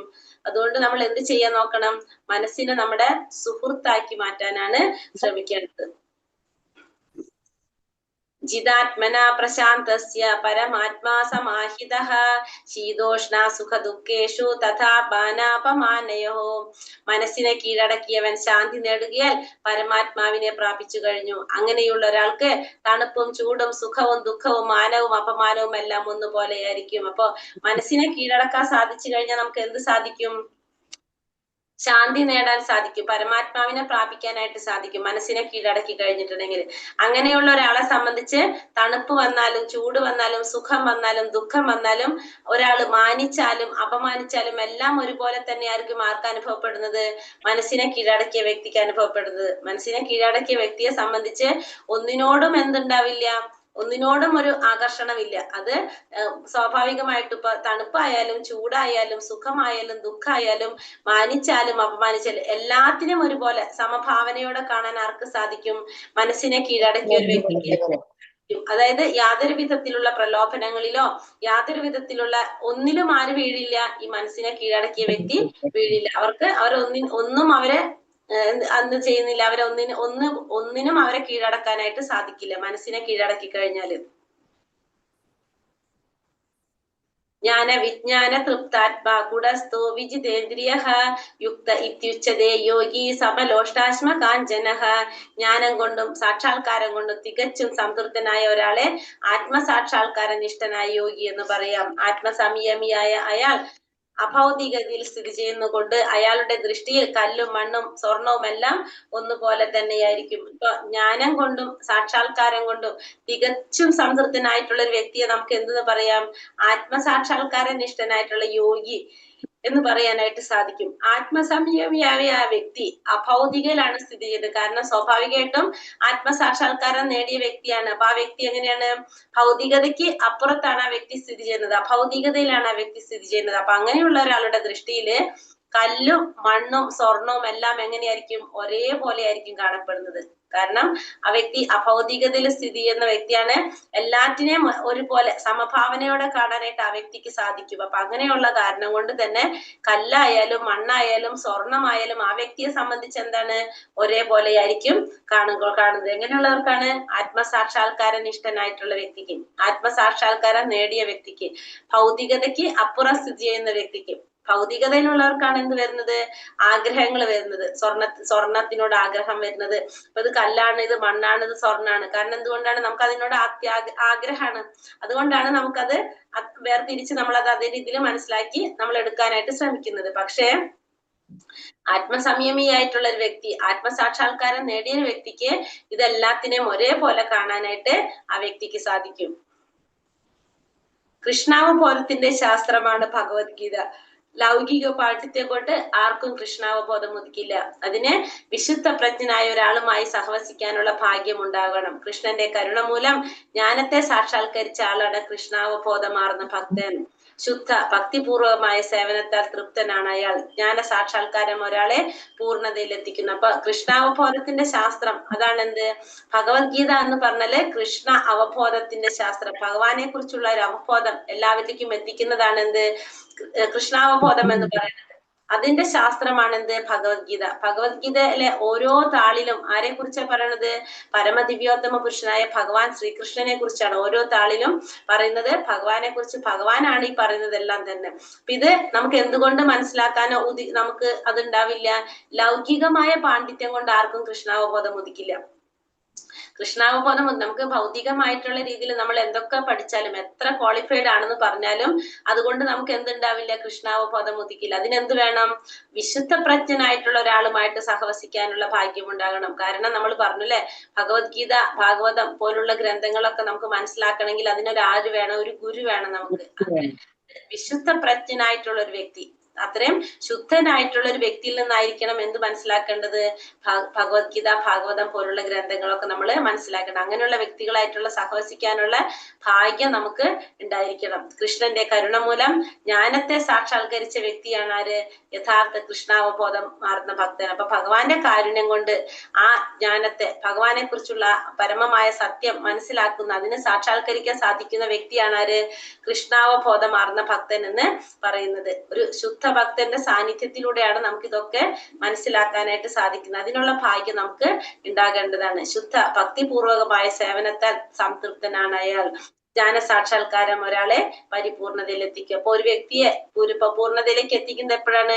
ജ്ഞാനം സാക്ഷാത്കരിക്കുക. ഭഗവാനെ കുറിച്ചുള്ള ആ ജ്ഞാനം സാക്ഷാത്കരിക്കുമ്പോൾ ഒരാളെ പൂർണ്ണതയിലേക്ക് എത്തിക്കും. അദ്ദേഹം എങ്ങനെയായിരിക്കും? ശുദ്ധ ഭക്തിപൂർവകമായിട്ടുള്ള സേവനത്തില് തൃപ്തനായിരിക്കും ഒരു ഭക്തൻ എന്ന് പറയുന്നത്. ഭക്തിപൂർവമായ സേവനത്തില് സംതൃപ്തനായിരിക്കും ആ വ്യക്തി. ഭക്തിരസാമൃത സിന്ധുവിൽ പറയുന്ന ഒരു ശ്ലോകമാണ് ഇത്. വേറൊരു പുസ്തകമാണ് ഇത്, ഭക്തിയെ കുറിച്ച് പറയുന്ന ഒരു ഭക്തിരസാമൃത സിന്ധു. ഭക്തിയുടെ ഒട്ടും പറ്റാത്ത ഭക്തിയുടെ ഒരു അമൃത്, അതാണ് ആ ബുക്ക് ഭക്തിരസാമൃത സിന്ധു എന്ന് പറഞ്ഞാല്. അതില് ഭക്തിയെ കുറിച്ച് പറയുന്നതാണ്. അഥ ശ്രീകൃഷ്ണ നാമാതി നാഭാവേദ്ഗ്രാഹ്യം ഇന്ദ്രിയൈഹി സേവോന്മുഖേഹി ജിഹ്വാതൗ സ്വയമേവാസുരത്യതഃ. ഭൗതിക മാലിന്യം പൂണ്ട ഇന്ദ്രിയങ്ങളാൽ ശ്രീകൃഷ്ണ ഭഗവാന്റെ നാമരൂപ ഗുണ ലീലകളുടെ സ്വഭാവം ആർക്കും ഗ്രഹിക്കാൻ സാധിക്കില്ല. ഭഗവത് സേവനം കൊണ്ട് പരിപൂരിതനാകുമ്പോൾ മാത്രമേ ഒരാൾക്ക് കൃഷ്ണന്റെ അതീന്ദ്രിയ ലീലകളെയും നാമരൂപ ഗുണം ഇത്യാദികളെയും അറിയാൻ സാധിക്കുള്ളൂ. ഭക്തിരസാമൃത സിന്ധു 1-2-234 പറയുന്ന ശ്ലോകമാണിത്. അഥ ശ്രീകൃഷ്ണ നാമാതി ന ഭാവേദ്ഗ്രാഹ്യം ഇന്ദ്രിയൈഹി എന്ന് പറയണത്. എന്താ പറയണത്? ഭഗവാന്റെ നാമരൂപ ഗുണ ലീലകളെ കുറിച്ച് നമുക്ക് എങ്ങനെ ഗ്രഹിക്കാൻ സാധിക്കില്ല? നമുക്ക് നമുക്ക് ആർക്കും ഭൗതികമായ ഇന്ദ്രിയങ്ങൾ കൊണ്ട് നമുക്ക് ഗ്രഹിക്കാനായിട്ട്, ഭൗതിക മാലിന്യം നിറഞ്ഞ ഇന്ദ്രിയങ്ങൾ, നമ്മുടെ ഇന്ദ്രിയങ്ങൾ എങ്ങനെയാണ്? നമ്മള് കാണേണ്ടാത്തതാണ് നമ്മൾ കാണുന്നത്, കാണേണ്ടത് നമ്മൾ കാണില്ല. കാണേണ്ടത് ആരെ കുറിച്ചാണ്? ശരിക്കും ആരെയാണ് കാണേണ്ടത്? ഭഗവാനെയാണ് കാണുന്നത്. അത് നമുക്ക് സാധിക്കില്ല. പക്ഷെ കാണേണ്ടാത്ത കാര്യങ്ങളാണ് ആര് കാണുന്നത്? നമ്മുടെ ഇന്ദ്രിയങ്ങൾ കൊണ്ട് കാണാനും അറിയാനും സാധിക്കുന്നത്. അപ്പൊ നമുക്ക് അറിയേണ്ടതും ചെയ്യേണ്ടതും നമ്മൾ എന്താണ്? സേവോന്മുഖേഹി ജിഹ്വാതോ സ്വയമേവ സ്ഫുരത്തിത. നമ്മള് സേവനം ചെയ്ത് ചെയ്ത് ചെയ്ത് നമ്മുടെ ഇന്ദ്രിയങ്ങള് പരിശുദ്ധമാകുമ്പോഴാണ് നമുക്ക് എന്താണ്? സ്വയമേവ സ്ഫുരത്തിത എന്ന് പറയുന്നത്. സ്വയം നമുക്ക് ആരെ കുറിച്ച് അറിയാൻ സാധിക്കും? ഭഗവാനെ കുറിച്ച് അറിയാനായിട്ട് സാധിക്കും. അപ്പൊ നമ്മുടെ ഇന്ദ്രിയങ്ങൾ എങ്ങനെയാണ്? ഭൗതികമായ മാലിന്യങ്ങൾ നിറഞ്ഞതാണ് നമ്മുടെ ഇന്ദ്രിയങ്ങള്. അപ്പൊ അതുകൊണ്ട് തന്നെ നമുക്ക് അങ്ങനത്തെ ഉള്ള ഇന്ദ്രിയങ്ങൾ കൊണ്ട് ഭഗവാനെ ഗ്രഹിക്കാൻ നമുക്ക് സാധിക്കില്ല. പക്ഷെ ഭഗവത് സേവനം ചെയ്ത് ചെയ്ത് നമ്മുടെ ഇന്ദ്രിയങ്ങൾ എന്താ പറയാ പരിശുദ്ധിയിൽ എത്തുമ്പോ നമുക്ക് എന്ത് സാധിക്കും? സ്വയം തന്നെ ഭഗവാനെ കുറിച്ച് അറിയാനായിട്ട് നമുക്ക് സാധിക്കും. ഇതാണ് ഇതിൽ പറയുന്നത്. നാത്യസ്നതസ്തു യോഗോസ്തി. അപ്പൊ ഇനി അടുത്തത് ഭഗവാൻ എന്താ പറഞ്ഞു കൊടുക്കുന്നത്? നാ ചൈകാന്തം അനശ്നതഃ നാ ചാതി സ്വപ്നശീലസ്യ ജാഗ്രതോ നൈവ ചാർജുന. ഇവിടെ ഇത്ര നേരം പറയുന്നത് മനസ്സിനെ കുറിച്ചാണ് അല്ലെ. മനസ്സിനെ നിയന്ത്രിക്കാതെ നമുക്ക് എന്ത് സാധിക്കില്ല? ഭക്തിയുടെ സേവനം ചെയ്യാനായിട്ട് മനസ്സിനെ നിയന്ത്രിക്കേണ്ടത് നമുക്ക് ആവശ്യമാണ്. മനസ്സിനെ നിയന്ത്രിക്കണം എന്ന് പറഞ്ഞു. മനസ്സെന്ന് വെച്ചാൽ അല്ലെങ്കിൽ നമ്മുടെ ശത്രുവുമായിരിക്കാം, മിത്രവുമായിട്ട് വരാം. അപ്പൊ അതുകൊണ്ട് നമ്മൾ എന്ത് ചെയ്യണം? മനസ്സിനെ നിയന്ത്രിക്കണം. ഇനി അർജുനനോട് പറയാണ്, മനസ്സിനെ മാത്രം നിയന്ത്രിച്ചാൽ പോരാ, എന്ത് വേണം? വളരെ കുറച്ച് മാത്രം ഭക്ഷിക്കുന്നവർക്കും ഏറെ ഭക്ഷിക്കുന്നവർക്കും ഉറക്കമില്ലാത്തവർക്കും വേണ്ടതിലേറെ ഉറങ്ങുന്നവർക്കും യോഗിയാവാൻ കഴിയില്ല. ഇനി ഒരു യോഗിയാവണമെങ്കിൽ മനസ്സ് മാത്രം നിയന്ത്രിച്ചാൽ പോരാ, വേറെന്ത് വേണം? ഭക്ഷണത്തിനും ഉറക്കത്തിനും കൂടി നിയന്ത്രണം വേണം. കുറെ ഭക്ഷണം കഴിച്ചാലും കുറച്ച് ഭക്ഷണം കഴിച്ചാലും കുറെ ഉറങ്ങുന്നവർക്കും കുറച്ചുറങ്ങുന്നവർക്കും എന്താവാൻ സാധിക്കില്ല? യോഗിയാവാൻ കഴിയില്ല. അപ്പൊ കുറെ ചെയ്താലും കുറച്ച് ചെയ്താലും നമുക്ക് എന്താണ്? എല്ലാതും ആവശ്യത്തിന് നമ്മൾ ചെയ്യണം. നമ്മുടെ ശരീരം നിലനിർത്തുന്നതിന് ആവശ്യമായ രീതിയിൽ എല്ലാ കാര്യങ്ങളും ചെയ്യണം. അതിന് കൂടുതലും ചെയ്യേണ്ട ആവശ്യമില്ല, കുറവും ചെയ്യേണ്ട ആവശ്യമില്ല. അങ്ങനെയുള്ളവർക്ക് ആരാവാൻ സാധിക്കുള്ളൂ? യോഗി ആവാനായിട്ട് സാധിക്കുള്ളൂ എന്നാണ് ഇവിടെ ഭഗവാൻ അർജുനനോട് പറയുന്നത്. കാരണം അപ്പൊ ഇത് മാത്രം പോരാ, മനസ്സിനെ മാത്രം നിയന്ത്രിച്ചാൽ മാത്രം പോരാ, എന്ത് വേണം? ഭക്ഷണ കാര്യത്തിലും ഉറക്ക കാര്യത്തിലും നമുക്ക് എന്ത് വേണം? നിയന്ത്രണം വേണം. ഇപ്പൊ നമ്മൾ കുറെ ഭക്ഷിക്കുക, കുറച്ച് ഭക്ഷിക്കുക, കുറെ ഉറങ്ങുക, കുറച്ചുറങ്ങുക, അങ്ങനെയുള്ളവർക്കും എന്ത് സാധിക്കില്ല? യോഗി ആവാനായിട്ട് സാധിക്കില്ല. എല്ലാം നമ്മൾ ചെയ്യുന്ന നമ്മളെ ശരീരം കൊണ്ടാണ് ചെയ്യുന്നത്. ആ ശരീരം നിലനിർത്താൻ വേണ്ടിയിട്ട് നമുക്ക് ഇതൊക്കെ ആവശ്യമാണ്. ശരീരത്തിന് നിലനിർത്താൻ വേണ്ട കാര്യങ്ങളെല്ലാം നമ്മൾ ചെയ്തിരിക്കണം. പക്ഷെ അതിന്റെ അപ്പുറത്ത് നമുക്കൊന്നും ആവശ്യമില്ല. അതിനു വേണ്ടി മാത്രമായിരിക്കണം നമ്മളെല്ലാം ചെയ്യേണ്ടത്. അല്ലാതെ നമ്മൾ കുറെ ഭക്ഷിക്കുക, കുറെ ഉറങ്ങുക, അല്ലെങ്കിൽ കുറച്ച് ഉറങ്ങുക, കുറച്ച് ഭക്ഷിക്കുക, അതൊന്നും ആരുടെ ഗുണങ്ങളല്ല, ലക്ഷണങ്ങളല്ല, ഒരു യോഗി ആവേണ്ട ഗുണങ്ങളല്ല, യോഗിക്ക് വേണ്ട യോഗ്യതകളല്ല. ഇത് ഉള്ളവർക്കും ആരാകാൻ സാധിക്കില്ല, യോഗി ആവാൻ കഴിയില്ല എന്ന് അർജുനനോട് ഭഗവാൻ പറയാണ്. യുക്താഹാര വിഹാരസ്യ യുക്തചേഷ്ടസ്യ കർമ്മസു യുക്ത സ്വപ്നാവബോധസ്യ യോഗോ ഭവതി ദുഃഖഃ. ആഹാരം, നിദ്ര, വിഹാരം, പ്രവൃത്തി എന്നിവയിൽ നിയന്ത്രണം പാലിക്കുന്നവന് യോഗ പരിശീലനം കൊണ്ട് സർവ്വ ദുഃഖങ്ങളും അകറ്റാനായിട്ട് സാധിക്കും. അപ്പൊ 4 കാര്യങ്ങൾ നമ്മൾ നിയന്ത്രിക്കേണ്ടതാണ്, നിയന്ത്രണം പാലിക്കേണ്ടതാണ്. ആഹാരം, നിദ്ര, വിഹാരം, പ്രവൃത്തി. ഈ 4 കാര്യങ്ങളില് നമ്മൾ നിയന്ത്രണം പാലിക്കുകയാണെങ്കിൽ നമുക്ക് യോഗ പരിശീലനം കൊണ്ട് എന്താണ്? സർവ്വ ദുഃഖങ്ങളും അകറ്റാനായിട്ട് സാധിക്കും. ആഹാരം, നിദ്ര, വിഹാരം, പ്രവൃത്തി, ഈ 4 കാര്യങ്ങളില് നമുക്ക് എന്ത് വേണം? നിയന്ത്രണം അത്യാവശ്യമാണ്. അങ്ങനെയുള്ളവർക്കാണ് എല്ലാ സർവ്വ ദുഃഖങ്ങളും അകറ്റാനായിട്ട് സാധിക്കുന്നത്. യോമാം പശ്യതി സർവത്ര സർവം ചാമയി പശ്യതി തസ്യാഹം ന പ്രണശ്യാമി സചാമേന പ്രണശ്യതി. എവിടെയും ഞാൻ കുടികൊള്ളുന്നതായും എല്ലാം എന്നിൽ അടങ്ങുന്നതായും കാണുന്നവന് ഞാൻ ഒരിക്കലും നഷ്ടപ്പെടുന്നില്ല, അവൻ ഒരിക്കലും എനിക്കും നഷ്ടപ്പെടുന്നില്ല. ഇനി ഭഗവാൻ എന്താ പറയണത്? എല്ലാവിടവും ഞാനുണ്ട്, എല്ലാറ്റിലും ഞാനുണ്ട് എന്ന് മനസ്സിലാക്കുന്നവന് ഒരിക്കലും ഞാൻ നഷ്ടപ്പെടുന്നില്ല, എനിക്ക് അവനും ഒരിക്കലും നഷ്ടപ്പെടുന്നില്ല. നമ്മള് പറഞ്ഞല്ലേ, പണ്ഡിത സമദർശിന എന്ന് പറഞ്ഞു. കാരണം അതിലെന്താ പറഞ്ഞത്?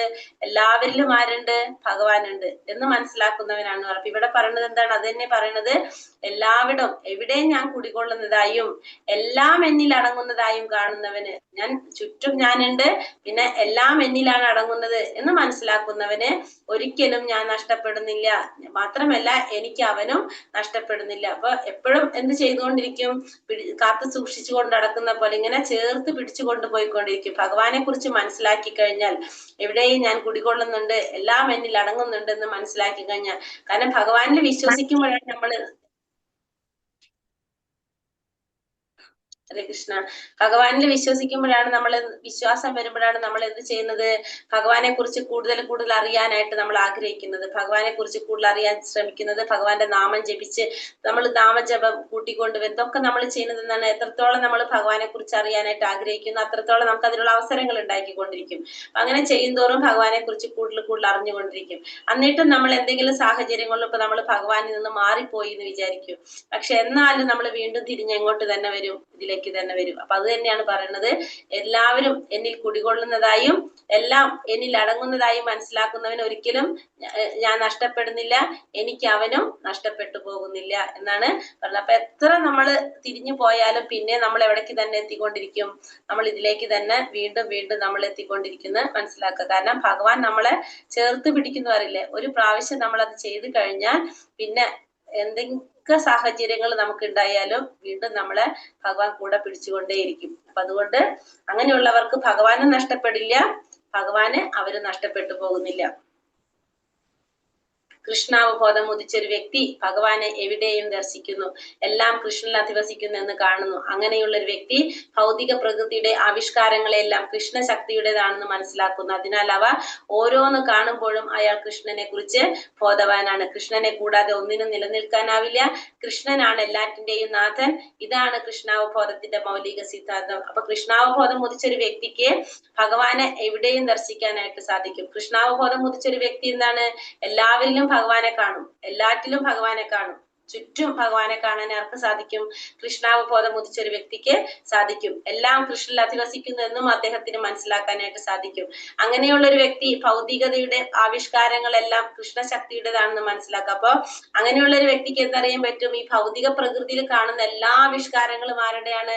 ഭഗവാന്റെ ശക്തിയാണെന്ന് മനസ്സിലാക്കാനായിട്ട് ആ വ്യക്തിക്ക് സാധിക്കും. അതിനാൽ ഓരോന്ന് കാണുമ്പോഴും അദ്ദേഹത്തിന് എന്തായിരിക്കും ഓർമ്മ വരുന്നത്?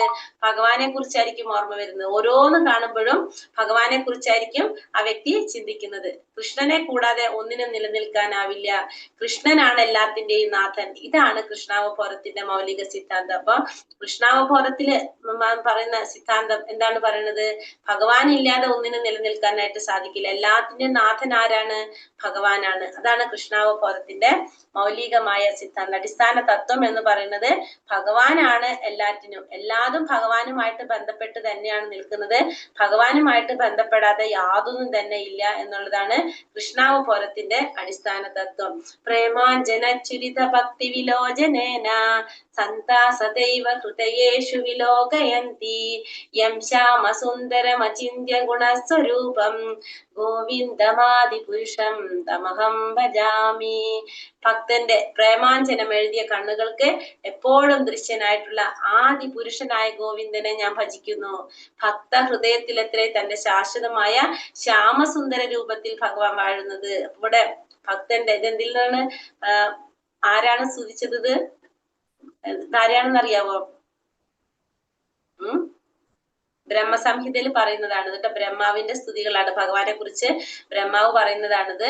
എന്താ പറയുന്നത്? ഭക്തന്റെ പ്രേമാഞ്ജനം എഴുതിയ കണ്ണുകൾക്ക് എപ്പോഴും ദൃശ്യനായിട്ടുള്ള ആദി പുരുഷനായ ഗോവിന്ദനെ ഞാൻ ഭജിക്കുന്നു. അപ്പൊ ഭക്തന്മാരുടെ പ്രേമാഞ്ജനം എഴുതിയ കണ്ണുകൾക്ക്, പ്രേമം കൊണ്ട് അഞ്ജനം എഴുതിയ കണ്ണുകൾക്ക് എപ്പോഴും ദൃശ്യനായിട്ടുള്ള ആദി പുരുഷനായ ഗോവിന്ദനെ ഞാൻ ഭജിക്കുന്നു. ഭഗവാൻ എവിടെ ഇരിക്കുന്നത്?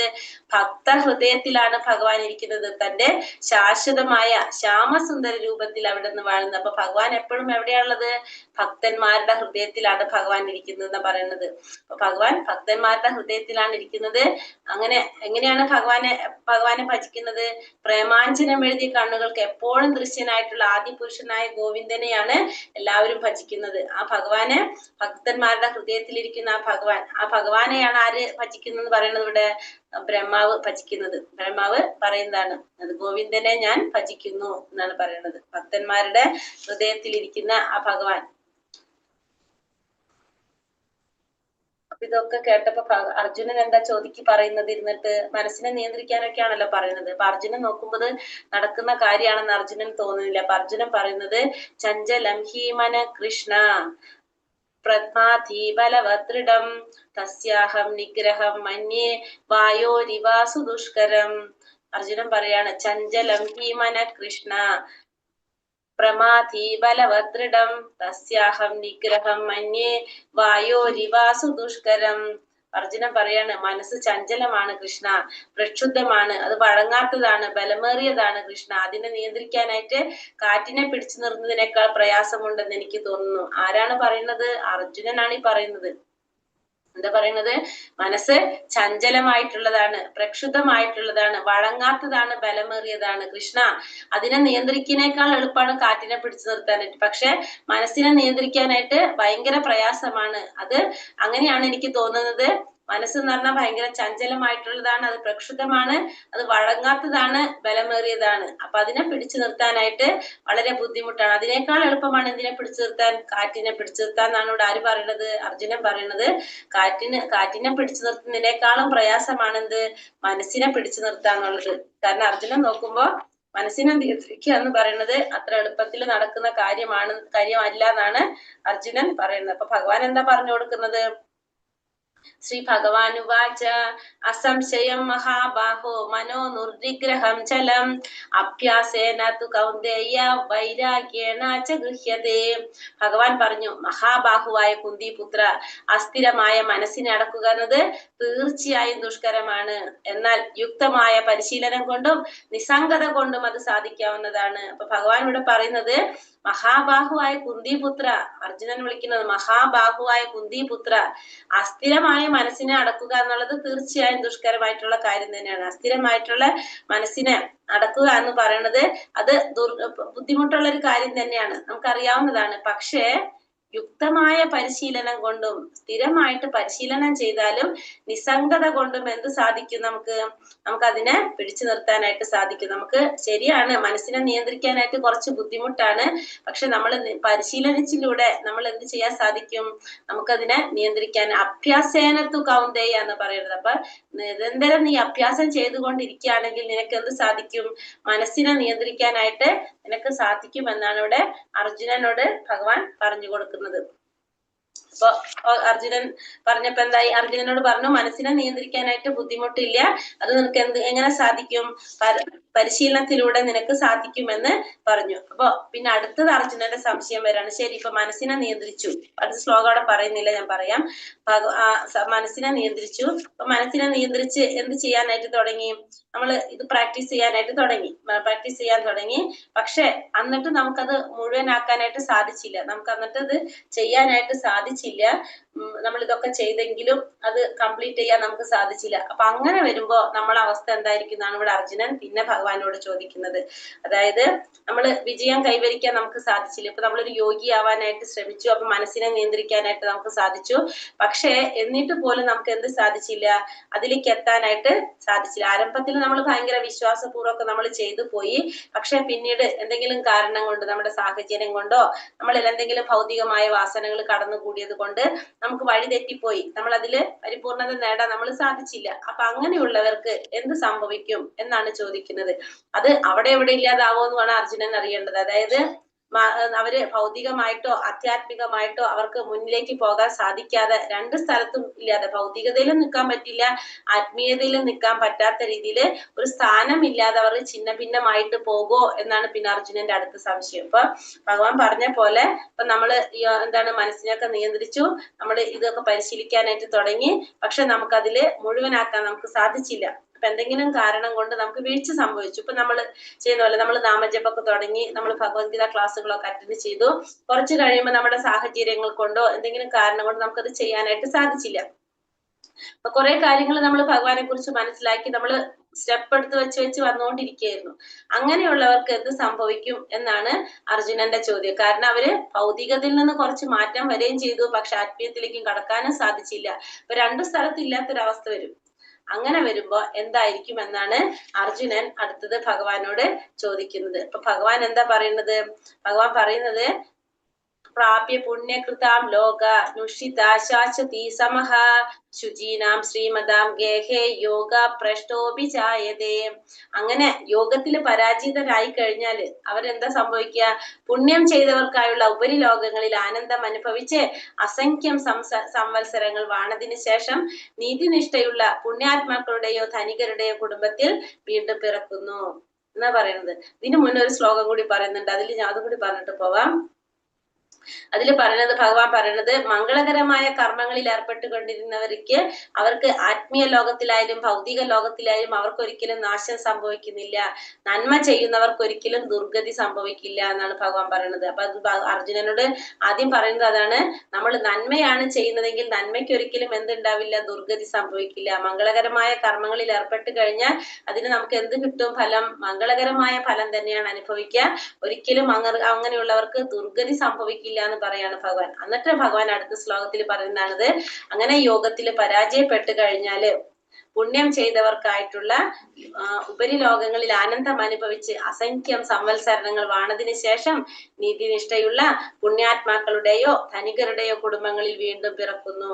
അങ്ങനെ യോഗത്തിൽ പരാജിതനായി കഴിഞ്ഞാല് പുണ്യം ചെയ്തവർക്കായിട്ടുള്ള ഉപരിലോകങ്ങളിൽ ആനന്ദം അനുഭവിച്ച് അനേകം സംവത്സരങ്ങൾ വാഴും. അതിനുശേഷം അവരെന്താണ്, വീണ്ടും ധനികരുടെയോ പുണ്യാത്മാക്കളുടെയും കുടുംബങ്ങളിൽ വന്ന് ജന്മമെടുക്കും. അപ്പൊ അങ്ങനെ പരാജയപ്പെട്ടു. ഇപ്പൊ നമ്മൾ കുറെ നാള് ഭഗവാന്റെ നാമൊക്കെ ജപിച്ചു, അതിനുശേഷം നമുക്ക് ചെയ്യാനായിട്ട് സാധിച്ചില്ല. അപ്പൊ കുറെ നാള് നമ്മൾ എന്ത് ചെയ്തു, അവിടെ പുണ്യകർമ്മം ചെയ്തു, ഭഗവാന്റെ നാമം ജപിച്ചുകൊണ്ടേയിരുന്നു. അങ്ങനെ വരുമ്പോ ആ പുണ്യത്തിന്റെ ഫലം നമ്മൾ അനുഭവിക്കണം, ചെയ്തതിന്റെ ഫലം നമുക്ക് കിട്ടണം. ഇത് ഒരിക്കലും നമുക്ക് എന്ത് സംഭവിക്കില്ല, നഷ്ടപ്പെടുന്നില്ല എന്നാണ് നമുക്കിവിടെ മനസ്സിലാക്കുന്നത്. അപ്പൊ ആ പുണ്യം ചെയ്തതിന്റെ ഫലം നമ്മൾ അനുഭവിക്കാൻ എവിടെ പോകും, പുണ്യലോകത്തിൽ, സ്വർഗലോകത്തിൽ പോകും. അവിടെ നമ്മള് കുറെ പുണ്യഫലങ്ങൾ, നമ്മൾ ആ ചെയ്തത് എത്രയുണ്ടോ അത്രയും പുണ്യഫലങ്ങളെല്ലാം അനുഭവിച്ച് ആനന്ദം അനുഭവിച്ച് അവിടെ നമ്മൾ കുറെ സംവത്സരങ്ങൾ, അത് എത്രത്തോളം ഉണ്ടോ അത് മുഴുവൻ അവിടെ വാണതിന് ശേഷം അവിടുത്തെ ബാലൻസ് തീരും. നമ്മുടെ പുണ്യഫലങ്ങൾ ചെയ്തതിന്റെ ഒക്കെ തീർന്നതിന് ശേഷം വീണ്ടും നമ്മൾ എവിടെ വന്ന് ജന്മം എടുക്കണം, ഭൂമിയിൽ വന്ന് ജന്മം എടുക്കണം. പക്ഷെ അങ്ങനെ ജന്മം എടുക്കുമ്പോൾ നമുക്ക് എങ്ങനെയുള്ള കുടുംബങ്ങളിലായിരിക്കും പിറക്കാൻ സാധിക്കുന്നത്?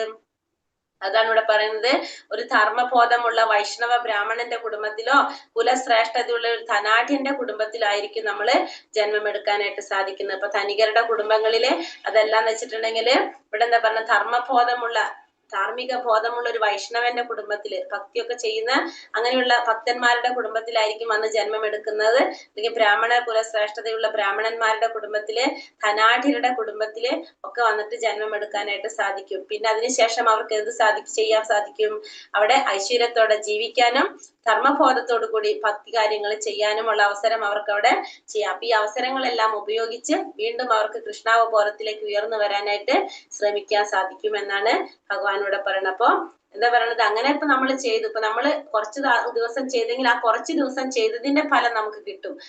അത് ചെയ്ത് വീണ്ടും നമ്മൾ ജന്മം എടുക്കേണ്ടി വരുമ്പോ എങ്ങനെയാണ്, നമ്മൾ കുറച്ചും കൂടി ഉയർന്നു. അപ്പൊ നമുക്ക് ഓട്ടോമാറ്റിക്കലി ഇപ്പൊ മനുഷ്യരിൽ തന്നെ ജന്മം എടുക്കുമ്പോൾ പല പല കാറ്റഗറി ആയിട്ട് ജന്മിക്കാൻ സാധിക്കും, പല പല ലെവലുണ്ട്.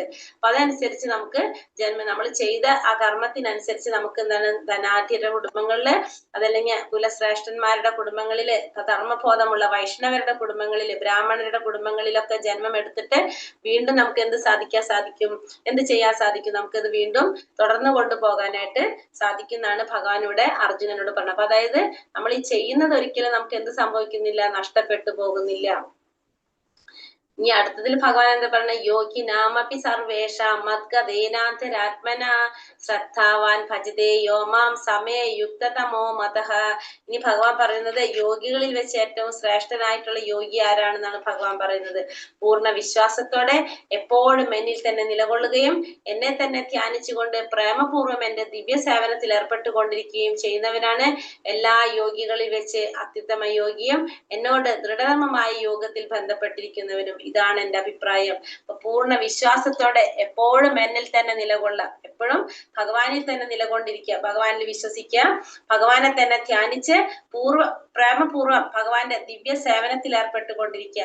അങ്ങനെ ചെയ്യുന്നവനാണ് ആര്, യോഗികളിൽ വെച്ച് ഏറ്റവും ഉത്തമനായിട്ടുള്ള യോഗിയും എന്നോട് ദൃഢതമമായ യോഗത്തിൽ ബന്ധപ്പെട്ടിരിക്കുന്ന, എപ്പോഴും ഭഗവാനായിട്ട് ബന്ധപ്പെട്ടിരിക്കുന്നവനും. ഇതാണ് ഭഗവാന്റെ അഭിപ്രായം എന്ന് പറഞ്ഞു. അപ്പൊ ഭഗവാനിൽ വിശ്വസിക്കുക, വിശ്വാസത്തോടു കൂടി തന്നെ നിലനിൽക്കുക, എപ്പോഴും ഭഗവാനെ ധ്യാനിച്ചുകൊണ്ട് പ്രേമപൂർവ്വം ഭഗവാന്റെ സേവനത്തിൽ ഏർപ്പെട്ടുകൊണ്ടിരിക്കുക ചെയ്യുക. അങ്ങനെയുള്ളവരാണ് യോഗികളിൽ വെച്ച് ഏറ്റവും ഉത്തമനായിട്ടുള്ള യോഗി, ഭഗവാനുമായിട്ട് ദൃഢവിശ്വാസത്തോടെ ദൃഢതമമായിട്ട് ഭഗവാനുമായിട്ട് ബന്ധപ്പെട്ടിരിക്കുന്നവനും അങ്ങനെയുള്ളൊരു യോഗിയാണെന്നാണ് ആര് പറയുന്നത്, ഭഗവാനിവിടെ പറയുന്നത്. ഇനി നമുക്ക് ഭക്തിയോഗത്തെ കുറിച്ച് പറയാം. രണ്ടാമത്തെ ഭാഗം നാമജപത്തെ കുറിച്ച് നമുക്ക് പറയാം. ഹരേ കൃഷ്ണ. അപ്പൊ നമുക്കറിയാം 4 യുഗങ്ങളാണ് നമ്മൾ അറിയുന്നത് അല്ലെ. നമുക്കറിയാം ഏതൊക്കെയാണ്: സത്യയുഗം, ത്രേതായുഗം, ദ്വാപരയുഗം, കലിയുഗം. നമ്മൾ പഠിച്ചു ഇപ്പൊ 4 യുഗങ്ങള്. ആ 4 യുഗങ്ങളില് സത്യയുഗത്തിൽ നമുക്കറിയാം ചെയ്യേണ്ടതായിട്ടുള്ള യജ്ഞം ധ്യാനമായിരുന്നു. ത്രേതായുഗത്തിൽ വന്നപ്പോ യജ്ഞമായി. ദ്വാപരയുഗത്തിൽ വന്നപ്പോ അത് വിഗ്രഹാരാധനയായി. കലിയുഗത്തിൽ വന്നപ്പോ എന്താണ്? ഹരിനാമ സങ്കീർത്തനം. ഇത് എതിലാ പറയുന്നത്? 12-ാം സ്കന്ധം 3-ാം അധ്യായം 52-ാം ശ്ലോകത്തിൽ പറയുന്നതാണത്. അപ്പൊ കലിയുഗത്തിൽ വന്നപ്പോ എന്താണ് ചെയ്യേണ്ടത്? കലിയുഗത്തിൽ ചെയ്യേണ്ട യജ്ഞം ഹരിനാമ സങ്കീർത്തനം, ഹരിയുടെ നാമ സങ്കീർത്തനം ചെയ്യുക എന്നുള്ളതാണ് കലിയുഗത്തിൽ പറഞ്ഞിരിക്കുന്ന കലിയുഗ ധർമ്മം എന്ന് പറയുന്നത്. ഹരേർ നാമ ഹരേർ നാമ ഹരേർ നാമേവ കേവലം കലോർ നാസ്തൈവ ഗതിരന്യത പറഞ്ഞ കലിയുഗത്തില് ഹരിയുടെ നാമം ജപിക്കാതെ വേറെ യാതൊരു വഴിയില്ല എന്ന് പറയുന്നത്. ഹരേർ നാമ ഹരേർ നാമൈവ കേവലം കലോർ നാസ്തൈവ ഗതിരന്യത. കലിയുഗത്തില് കലിയുടെ നാമം ജപിക്കാതെ നമുക്ക് വേറെ യാതൊരു വഴിയില്ല എന്നാണ് ഇവിടെ പറയുന്നത്. അപ്പൊ ഭക്തിയോഗം ചെയ്യുന്നത് മറ്റുള്ളതും തമ്മിലുള്ള വ്യത്യാസം പറയാണ്.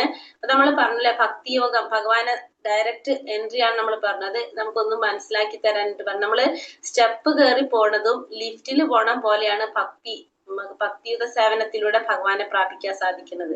ഭക്തി എന്ന് പറഞ്ഞാൽ എന്താണ്? ഭഗവാന് സേവനം ചെയ്തുകൊണ്ടിരിക്കുക. അതാണ് ഭക്തി എന്ന് വെച്ചാൽ ഭക്തിയുടെ സേവനം ചെയ്യുക.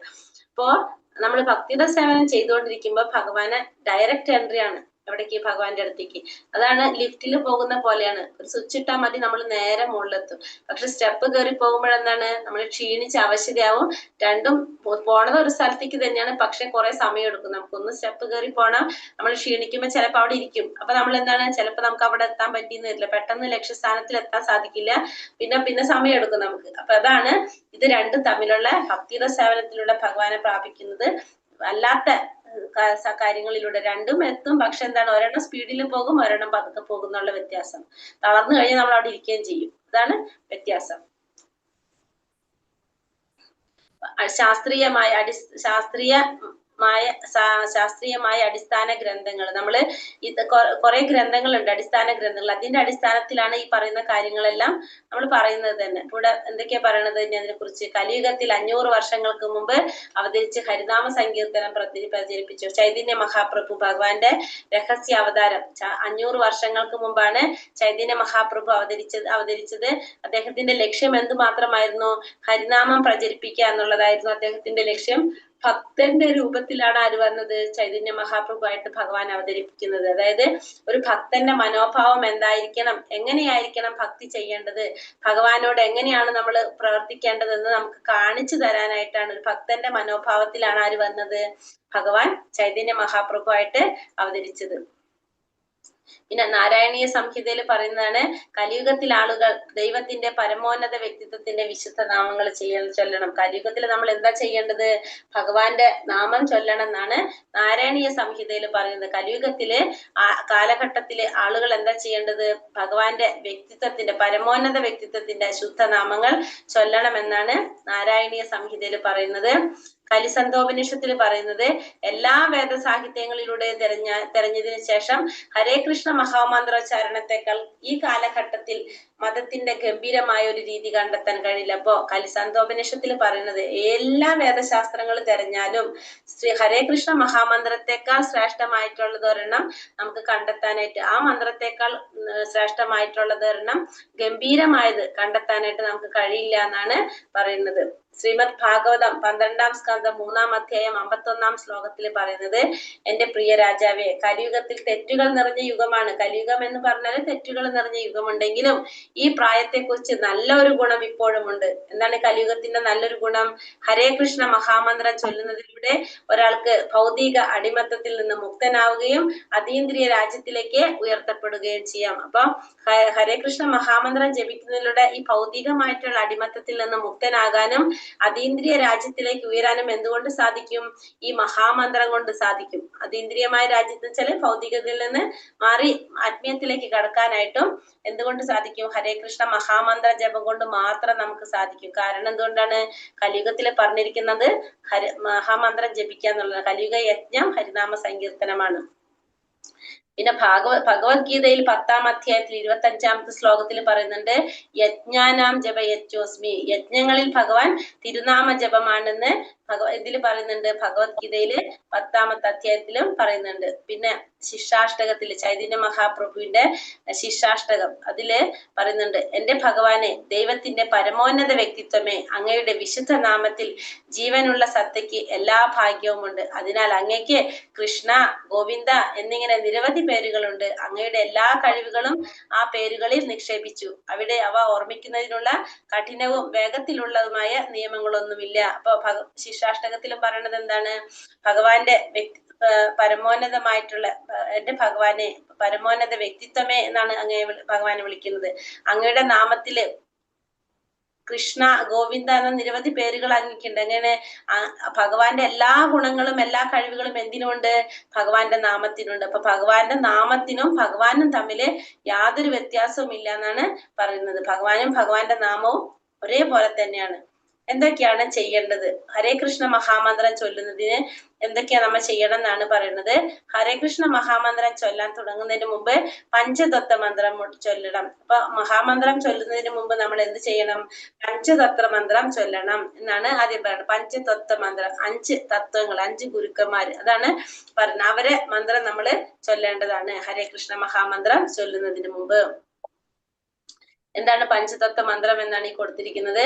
ജയ ശ്രീകൃഷ്ണ ചൈതന്യ പ്രഭു നിത്യാനന്ദ ശ്രീ അദ്വൈത ഗദാധര ശ്രീവാസാദി ഗൗര ഭക്തവൃന്ദ, അതാണ് പഞ്ചതത്വ മന്ത്രം എന്ന് പറയുന്നത്. ജയ ശ്രീകൃഷ്ണ ചൈതന്യ. അപ്പൊ ആരൊക്കെയാണ് ഈ 5 തത്വങ്ങൾ? അതായത് എപ്പോഴും ഭഗവാൻ അവതരിക്കുമ്പോ ഭഗവാൻ ഒറ്റയ്ക്കല്ല വരുന്നത്. ഭഗവാന്റെ കൂടെ ഭഗവാന്റെ സന്തത സഹചാരികൾ, ഭഗവാന്റെ കൂടെയുള്ളവരൊക്കെ വരും. അങ്ങനെയാണ് വരുന്നത്. അപ്പോ ഇവിടെ ഭഗവാൻ ചൈതന്യ മഹാപ്രഭുവായിട്ട് ഭഗവാൻ അവതരിച്ചപ്പോ ശ്രീകൃഷ്ണ ചൈതന്യൻ എന്ന് പറയുന്നത് ചൈതന്യ മഹാപ്രഭുവാണ്. ഭഗവാൻ കൃഷ്ണന്റെ അവതാരമാണ്. കൂടെ ആരാണ് വരുന്നത്? പ്രഭു നിത്യാനന്ദൻ. നിത്യാനന്ദ പ്രഭു എന്ന് പറയുന്നത് ബലരാമനാണ്. പിന്നെ ബലരാമനാണ് ഉള്ളത്. പിന്നെ അദ്വൈതാചാര്യർ. അദ്വൈതാചാര്യർ എന്ന് പറഞ്ഞാല് മഹാദേവനും വിഷ്ണുവും കൂടിയിട്ടുള്ള അവതാരമാണ് ആരുടെ?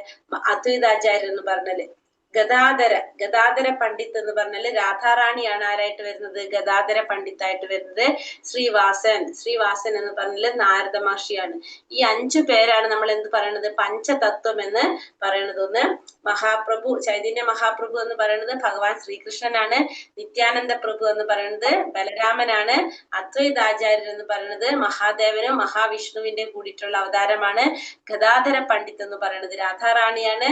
ശ്രീവാസൻ എന്ന് പറയുന്നത് നാരദ മഹർഷിയാണ്. ഈ 5 പേരെ നമിച്ചുകൊണ്ടാണ് നമ്മൾ എന്ത് ചെയ്യേണ്ടത്? മഹാമന്ത്രം ജപിക്കാനായിട്ട് നാമജപം തുടങ്ങേണ്ടത്.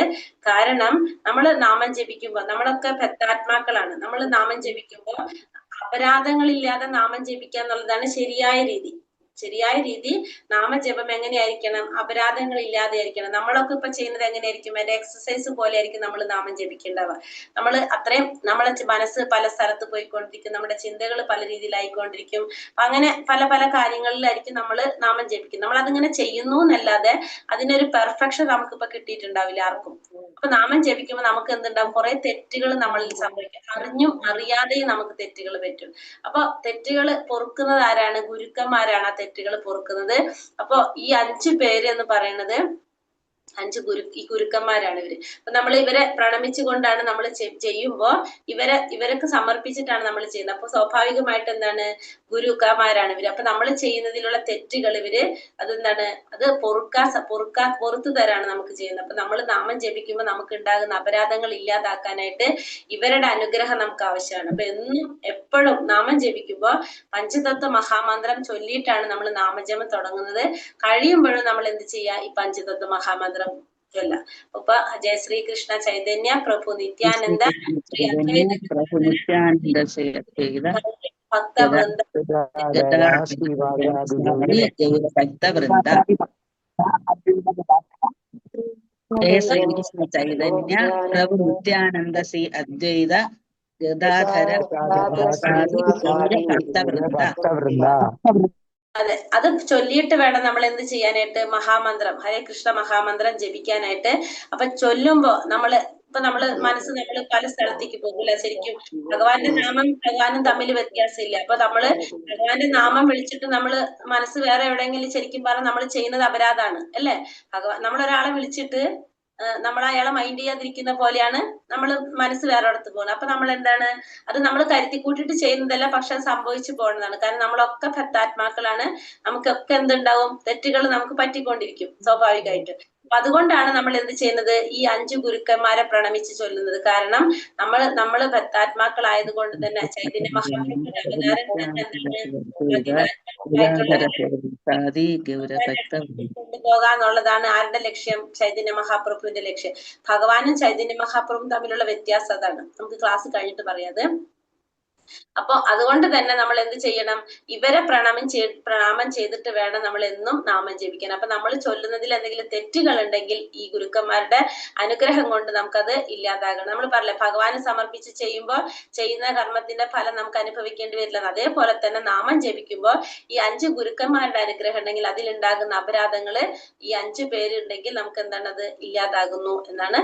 അപ്പൊ അതുകൊണ്ട് ഈ 5 പേരുടെ മന്ത്രം ചൊല്ലിയിട്ട് വേണം നമ്മള് ഹരേ കൃഷ്ണ മഹാമന്ത്രം ചൊല്ലാനായിട്ട്.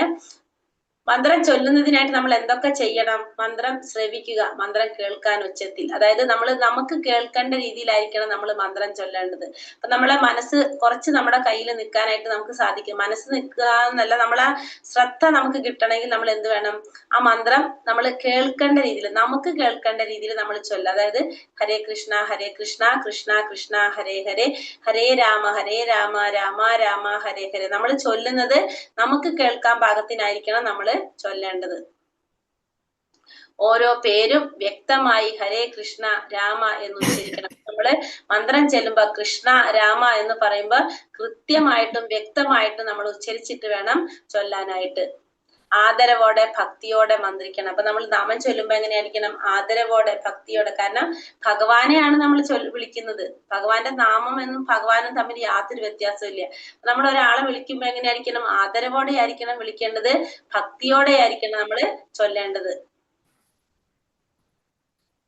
നിങ്ങൾക്ക് ഏത് സമയത്തും ഏത് സ്ഥലത്തും ജപം ചെയ്യാം. ഇരിക്കുകയോ നടക്കുകയോ ഏത് ദിശയിലും അഭിമുഖീകരിച്ച് നിങ്ങൾക്ക് ജപം ചെയ്യാം. അപ്പൊ നമുക്ക് ഏത് സ്ഥലത്തിരുന്നു കൊണ്ടും ജപിക്കാനായിട്ട് സാധിക്കും. ഇരുന്നു കൊണ്ടോ നടന്നുകൊണ്ടോ ഏത് ദിശയിലേക്ക് അഭിമുഖീകരിച്ചും എന്ത് ചെയ്യാം, നാമം ജപിക്കാനായിട്ട് സാധിക്കും. ഇത് എടുത്തു പറയാൻ കാരണം നമ്മള് വേദമന്ത്രത്തിൽ ഉള്ള മന്ത്രം ഹരേ രാമ മന്ത്രമാണ് ജപിക്കുന്നതെങ്കിൽ നമുക്ക് എല്ലാ സ്ഥലത്തിരുന്ന് നാമം ജപിക്കാൻ പാടില്ല. പവിത്രമായ ശുദ്ധമായ വൃത്തിയായ സ്ഥലത്തിരുന്ന് നാമം ജപിക്കാനായിട്ട് പാടുള്ളൂ. പിന്നെ ഇരുന്ന് നടന്ന് ഏത് ദിശയിലും നമുക്ക് ഇരുന്ന് തന്നെ നാമം ജപിക്കണം. ആ മന്ത്രങ്ങൾ ജപിക്കാനായിട്ട് നടന്ന് നമുക്ക് ജപിക്കാൻ പാടില്ല. ദിശ കറക്റ്റ് ആയിട്ട് ദിശ പറയുന്നുണ്ട്. ഇന്ന ദിശയിലേക്ക്, ഇപ്പൊ രാവിലെ ചൊല്ലാണെങ്കിൽ ഇന്ന ദിശയായിരിക്കണം, ഉച്ചയ്ക്ക് ഈ ദിശയായിരിക്കണം, വൈകുന്നേരം ഈ ദിശയായിരിക്കണം എന്ന് മറ്റുള്ള മന്ത്രങ്ങൾക്ക് ഉണ്ട്. അപ്പൊ അതൊന്നും എന്തിനു ബാധകല്ല, ഇതിന് ബാധകല്ല എന്നുള്ളതാണ് നമുക്കത് മനസ്സിലാക്കേണ്ടത്. ഹരേ കൃഷ്ണ മഹാമന്ത്രത്തിന് ഇതൊന്നും ബാധകല്ല. അല്ല, വേദമന്ത്രാണെങ്കിൽ ഈ പറഞ്ഞത് മുഴുവൻ പാലിച്ചിട്ടായിരിക്കണം നമ്മൾ ചെയ്യേണ്ടത്. നിങ്ങൾക്ക് എപ്പോ വേണമെങ്കിലും മന്ത്രം ചൊല്ലാം. അപ്പൊ മഹാമന്ത്രം ചൊല്ലാനായിട്ട് ഏത് സമയത്ത് വേണമെങ്കിലും നമുക്ക് ചൊല്ലാം. പക്ഷെ എന്നിരുന്നാലും അതിരാവിലെ ബ്രഹ്മമുഹൂർത്ത മന്ത്രം ചൊല്ലാൻ ശുപാർശ ചെയ്യുന്നു. അപ്പൊ നമ്മളെപ്പോഴും ഭക്തി ചെയ്യേണ്ടത് എപ്പോഴും നമ്മൾ രാവിലെയാണെന്ന് പറഞ്ഞു അല്ലെ. അപ്പൊ ഏറ്റവും നല്ലത് രാവിലെ ചൊല്ലുന്നതാണ്. പക്ഷെ എന്നിരുന്നാലും ഏത് സമയത്തും നമുക്ക് മഹാമന്ത്രം ചൊല്ലാവുന്നതാണ്. കുളിക്കുന്നതിന് മുമ്പോ ശേഷമോ നിങ്ങൾക്ക് ജപിക്കാം. അപ്പൊ നമ്മൾക്ക് മഹാമന്ത്രം ജപിക്കാനായിട്ട് ഇപ്പൊ കുളിച്ചിട്ട് തന്നെ, ഇപ്പൊ രാവിലെ ബ്രഹ്മമുഹൂർത്തത്തിൽ എഴുന്നേറ്റ് ജപിക്കണം എന്ന് ആഗ്രഹിക്കുന്ന ഒരു വ്യക്തിക്ക്, എന്തെങ്കിലും അസുഖങ്ങളുള്ള വ്യക്തിയാണ്, അല്ലെങ്കിൽ കുളിക്കാനായിട്ട് രാവിലെ ബുദ്ധിമുട്ടുള്ളവരാണെങ്കിൽ കുളിച്ചിട്ട് ജപിക്കണം യാതൊരു നിർബന്ധമില്ല. കൈയും കാലും മുഖവും കഴുകി വന്നിട്ട് ഇരുന്നിട്ട് നാമം ജപിക്കാനായിട്ട് സാധിക്കും. അപ്പൊ കുളിക്കുന്നതിന് മുമ്പോ ശേഷമോ നാമം ജപിക്കാനായിട്ട് സാധിക്കും. ഇതൊന്നും പക്ഷെ എന്തിലും പറ്റില്ല, വേദമന്ത്രങ്ങളിൽ അതൊന്നും പറ്റില്ല. മഹാമന്ത്രം ചൊല്ലുന്നതിനായി എന്താ ചെയ്യേണ്ടത്, എണ്ണം വെച്ചിട്ട് വേണം മഹാമന്ത്രം ചൊല്ലുന്നത് ശുപാർശ ചെയ്യുന്നത്. അപ്പൊ മഹാമന്ത്രം ചൊല്ലാനായിട്ട് എണ്ണം വെച്ചിട്ട് വേണം മന്ത്രം ചൊല്ലാനായിട്ട്. 108 മുത്തുകളുള്ള ഒരു മാലയിലായിരിക്കണം മന്ത്രം ചൊല്ലേണ്ടത്. അപ്പൊ എണ്ണം വെച്ചിട്ടായിരിക്കണം നമ്മൾ നാമം ചൊല്ലേണ്ടത്. എപ്പോഴും നമ്മൾ എണ്ണം വെച്ചിട്ട് വേണം എല്ലാ കാര്യങ്ങളും ചെയ്യാനായിട്ട്. 108 മുത്തുകളുള്ള ഒരു മാലയിലായിരിക്കണം നമ്മൾ മന്ത്രം ജപിക്കേണ്ടത്. ദിവസേന 108 തവണയെങ്കിലും നമ്മൾ എന്ത് ചെയ്യണം, മഹാമന്ത്രം ജപിക്കേണ്ടതാണ്. മന്ത്രം എന്താണ്? ഹരേ കൃഷ്ണ കൃഷ്ണ കൃഷ്ണ ഹരേ ഹരേ, ഹരേ രാമ രാമ രാമ ഹരേ ഹരേ, ഹരേ കൃഷ്ണ കൃഷ്ണ കൃഷ്ണ ഹരേ ഹരേ, ഹരേ രാമ രാമ രാമ ഹരേ ഹരേ. ദിവസവും കുറഞ്ഞത് 108 തവണ ഒരു മാലയെങ്കിലും നമ്മള് ജപിക്കേണ്ടതാണ്. ഇനി എന്തൊക്കെയാണ് ചെയ്യാൻ പാടില്ലാത്ത കാര്യങ്ങൾ നാമം ജപിക്കുമ്പോൾ? അതാണ് പറയുന്നത്. മഹാമന്ത്രത്തിന്റെ ഒരു ഭാഗം മാത്രം ചൊല്ലാൻ പാടില്ല. അതായത് ഹരേ കൃഷ്ണ കൃഷ്ണ കൃഷ്ണ ഹരേ ഹരേ എന്ന് പറഞ്ഞു നിർത്താതെ ഹരേ രാമ രാമ രാമ ഹരേ ഹരേ എന്ന് കൂടി പറഞ്ഞാലേ ആ മന്ത്രം മുഴുവനാകുള്ളൂ. അതുകൊണ്ട് ഒരു ഭാഗം മാത്രം നമ്മൾ ചൊല്ലാനായിട്ട് പാടില്ല. ജപമാലയിലെ കൃഷ്ണ മുത്തിൽ മന്ത്രം ചൊല്ലരുത്. അപ്പൊ ജപമാലയിലെ ഒരു മുത്ത് നമുക്ക് എക്സ്ട്രാ കാണാം, പൊന്തി നിൽക്കുന്ന ഒരു മുത്ത് കാണാം. ആ മുത്തുമേല് നമ്മൾ എന്ത് ചെയ്യില്ല? മന്ത്രം ചൊല്ലുക. അത് ഗുരുവിനെ സൂചിപ്പിക്കുന്നതാണ്. അപ്പൊ അതുകൊണ്ട് ഗുരു മുത്തുമേല് നമ്മൾ ഗുരുമന്ത്രമായിരിക്കും ചൊല്ലുന്നത്. നമ്മൾ എന്ത് ചെയ്യില്ല? ഹരേ കൃഷ്ണ മഹാമന്ത്രം അടുത്ത മുത്ത് തൊട്ടാണ് തുടങ്ങുന്നത്. പുസ്തകം വായിച്ചുകൊണ്ടോ പത്രം വായിക്കൊണ്ടോ മന്ത്രം ചൊല്ലാൻ പാടില്ല. TV കണ്ടുകൊണ്ട് മൊബൈൽ ഫോൺ ഉപയോഗിച്ചുകൊണ്ടൊന്നും നമ്മൾ എന്ത് ചെയ്യരുത്? മഹാമന്ത്രം ചൊല്ലാനായിട്ട് പാടില്ല. അപ്പൊ പുസ്തകം കാരണം നമ്മൾ ഭഗവാനെ വിളിക്കുകയാണ്. അപ്പൊ ഭഗവാനെ വിളിക്കുമ്പോ ശ്രദ്ധയോട് കൂടി ആയിരിക്കണം നമ്മൾ ഭഗവാനെ വിളിക്കേണ്ടത് എന്ന് അർത്ഥമാക്കുക. നാമജപത്തിന്റെ ഗുണങ്ങള് എന്തൊക്കെയാണ്? ഇനി നാമജപത്തിന്റെ ഗുണങ്ങള്: മനസമാധാനം. ഫസ്റ്റത്തെ എന്താണ്? യഥാർത്ഥ സന്തോഷം നമുക്ക് കിട്ടും, മനസമാധാനം നമുക്ക് കിട്ടും. നാമം ജപിക്കുമ്പോ നമുക്ക് നാമജപത്തിന്റെ കൂടെ നമുക്ക് കിട്ടുന്ന ഒരു ബൈ പ്രോഡക്റ്റ് ആണ് എന്ത്? മനസമാധാനവും സന്തോഷം നമുക്ക് അനുഭവിക്കാനായിട്ട് സാധിക്കും. സമാധാനം അനുഭവിക്കാനും സാധിക്കും, സന്തോഷം അനുഭവിക്കാനായിട്ട് നാമജപത്തിലൂടെ സാധിക്കും. പിന്നെ ജ്ഞാനോദയം, ജ്ഞാനത്തിന്റെ ഉദയം നമുക്ക് ഉണ്ടാകും. നമ്മുടെ ബുദ്ധി വികസിച്ച് വരും. ബുദ്ധി ഓട്ടോമാറ്റിക്കലി നമ്മുടെ ബുദ്ധി തുറന്നു വരും. ജ്ഞാനോദയം, പിന്നെന്താണ്? മനസമാധാനം, സന്തോഷം. ഇതൊക്കെ നാമജപത്തിന്റെ ഗുണങ്ങളാണ്. നമുക്ക് പറഞ്ഞ തന്നെ എവിടെ ഇരുന്നും ഏത് സമയത്തും ഒറ്റയ്ക്കും കൂട്ടായിട്ടൊക്കെ ഇരുന്ന് നമുക്ക് എന്ത് ചെയ്യാൻ സാധിക്കും? നാമം ജപിക്കാനായിട്ട് സാധിക്കും. പറഞ്ഞു തന്നെയാണ് ഇതൊക്കെ. പിന്നെ ഉത്കണ്ഠയിൽ നിന്നുള്ള സ്വാതന്ത്ര്യം. നമുക്ക് ഉത്കണ്ഠ ഉണ്ടാവില്ല. പിന്നെ നാമജപം ജപിച്ച് നമുക്ക് പിന്നെ നമ്മൾ എന്ത് മാറിക്കിട്ടും? ഉത്കണ്ഠകൾ നമ്മളെ ഇല്ലാതായി മാറും. ഹരേ കൃഷ്ണ കൃഷ്ണ കൃഷ്ണ ഹരേ ഹരേ, ഹരേ രാമ രാമ രാമ ഹരേ ഹരേ. കൽപതരൂപേശ്ച കൃപാ സിന്ധോഭ്യവച പതിതാനാം പാവനേഭ്യോ വൈഷ്ണവേഭ്യോ നമോ നമ. അനന്തകോടി വൈഷ്ണവൃന്ദി കി ജയ്, ശ്രീല പ്രഭുപാദ് കി ജയ്, ഗുരുദേവ് കി ജയ്, നിതായ് ഗുരു പ്രമാനന്ദേ. ഹരി ഹരി പോൽ. ഹരേ കൃഷ്ണ. എല്ലാവർക്കും നന്ദി. ഹരേ കൃഷ്ണ. നമുക്ക് ക്വസ്റ്റ്യൻ ആൻസർ നോക്കാം. ഒന്നുകൂടി പറയാം. ആ ഭക്തിര സാമൃത സിന്ധു എന്ന് പറയുന്നതിന്റെ അവസാനത്തെ വരി ഒന്ന് പറഞ്ഞു തരുമോ? ശ്രീകൃഷ്ണ നാമാതി നാം ഭാവേത് ഗാഹ്യമേന്ദ്രിയൈഹി സേവോന്മുഖോ ഹി ജിഹ്വാതൗ സ്വയമേവ സുരത്യതഃ. ഹരേ കൃഷ്ണ മാതാജി. ഹരേ കൃഷ്ണ.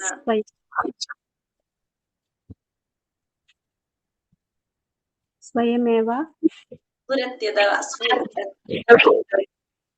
SPHU എന്ന് പറയും. സുരത്യത.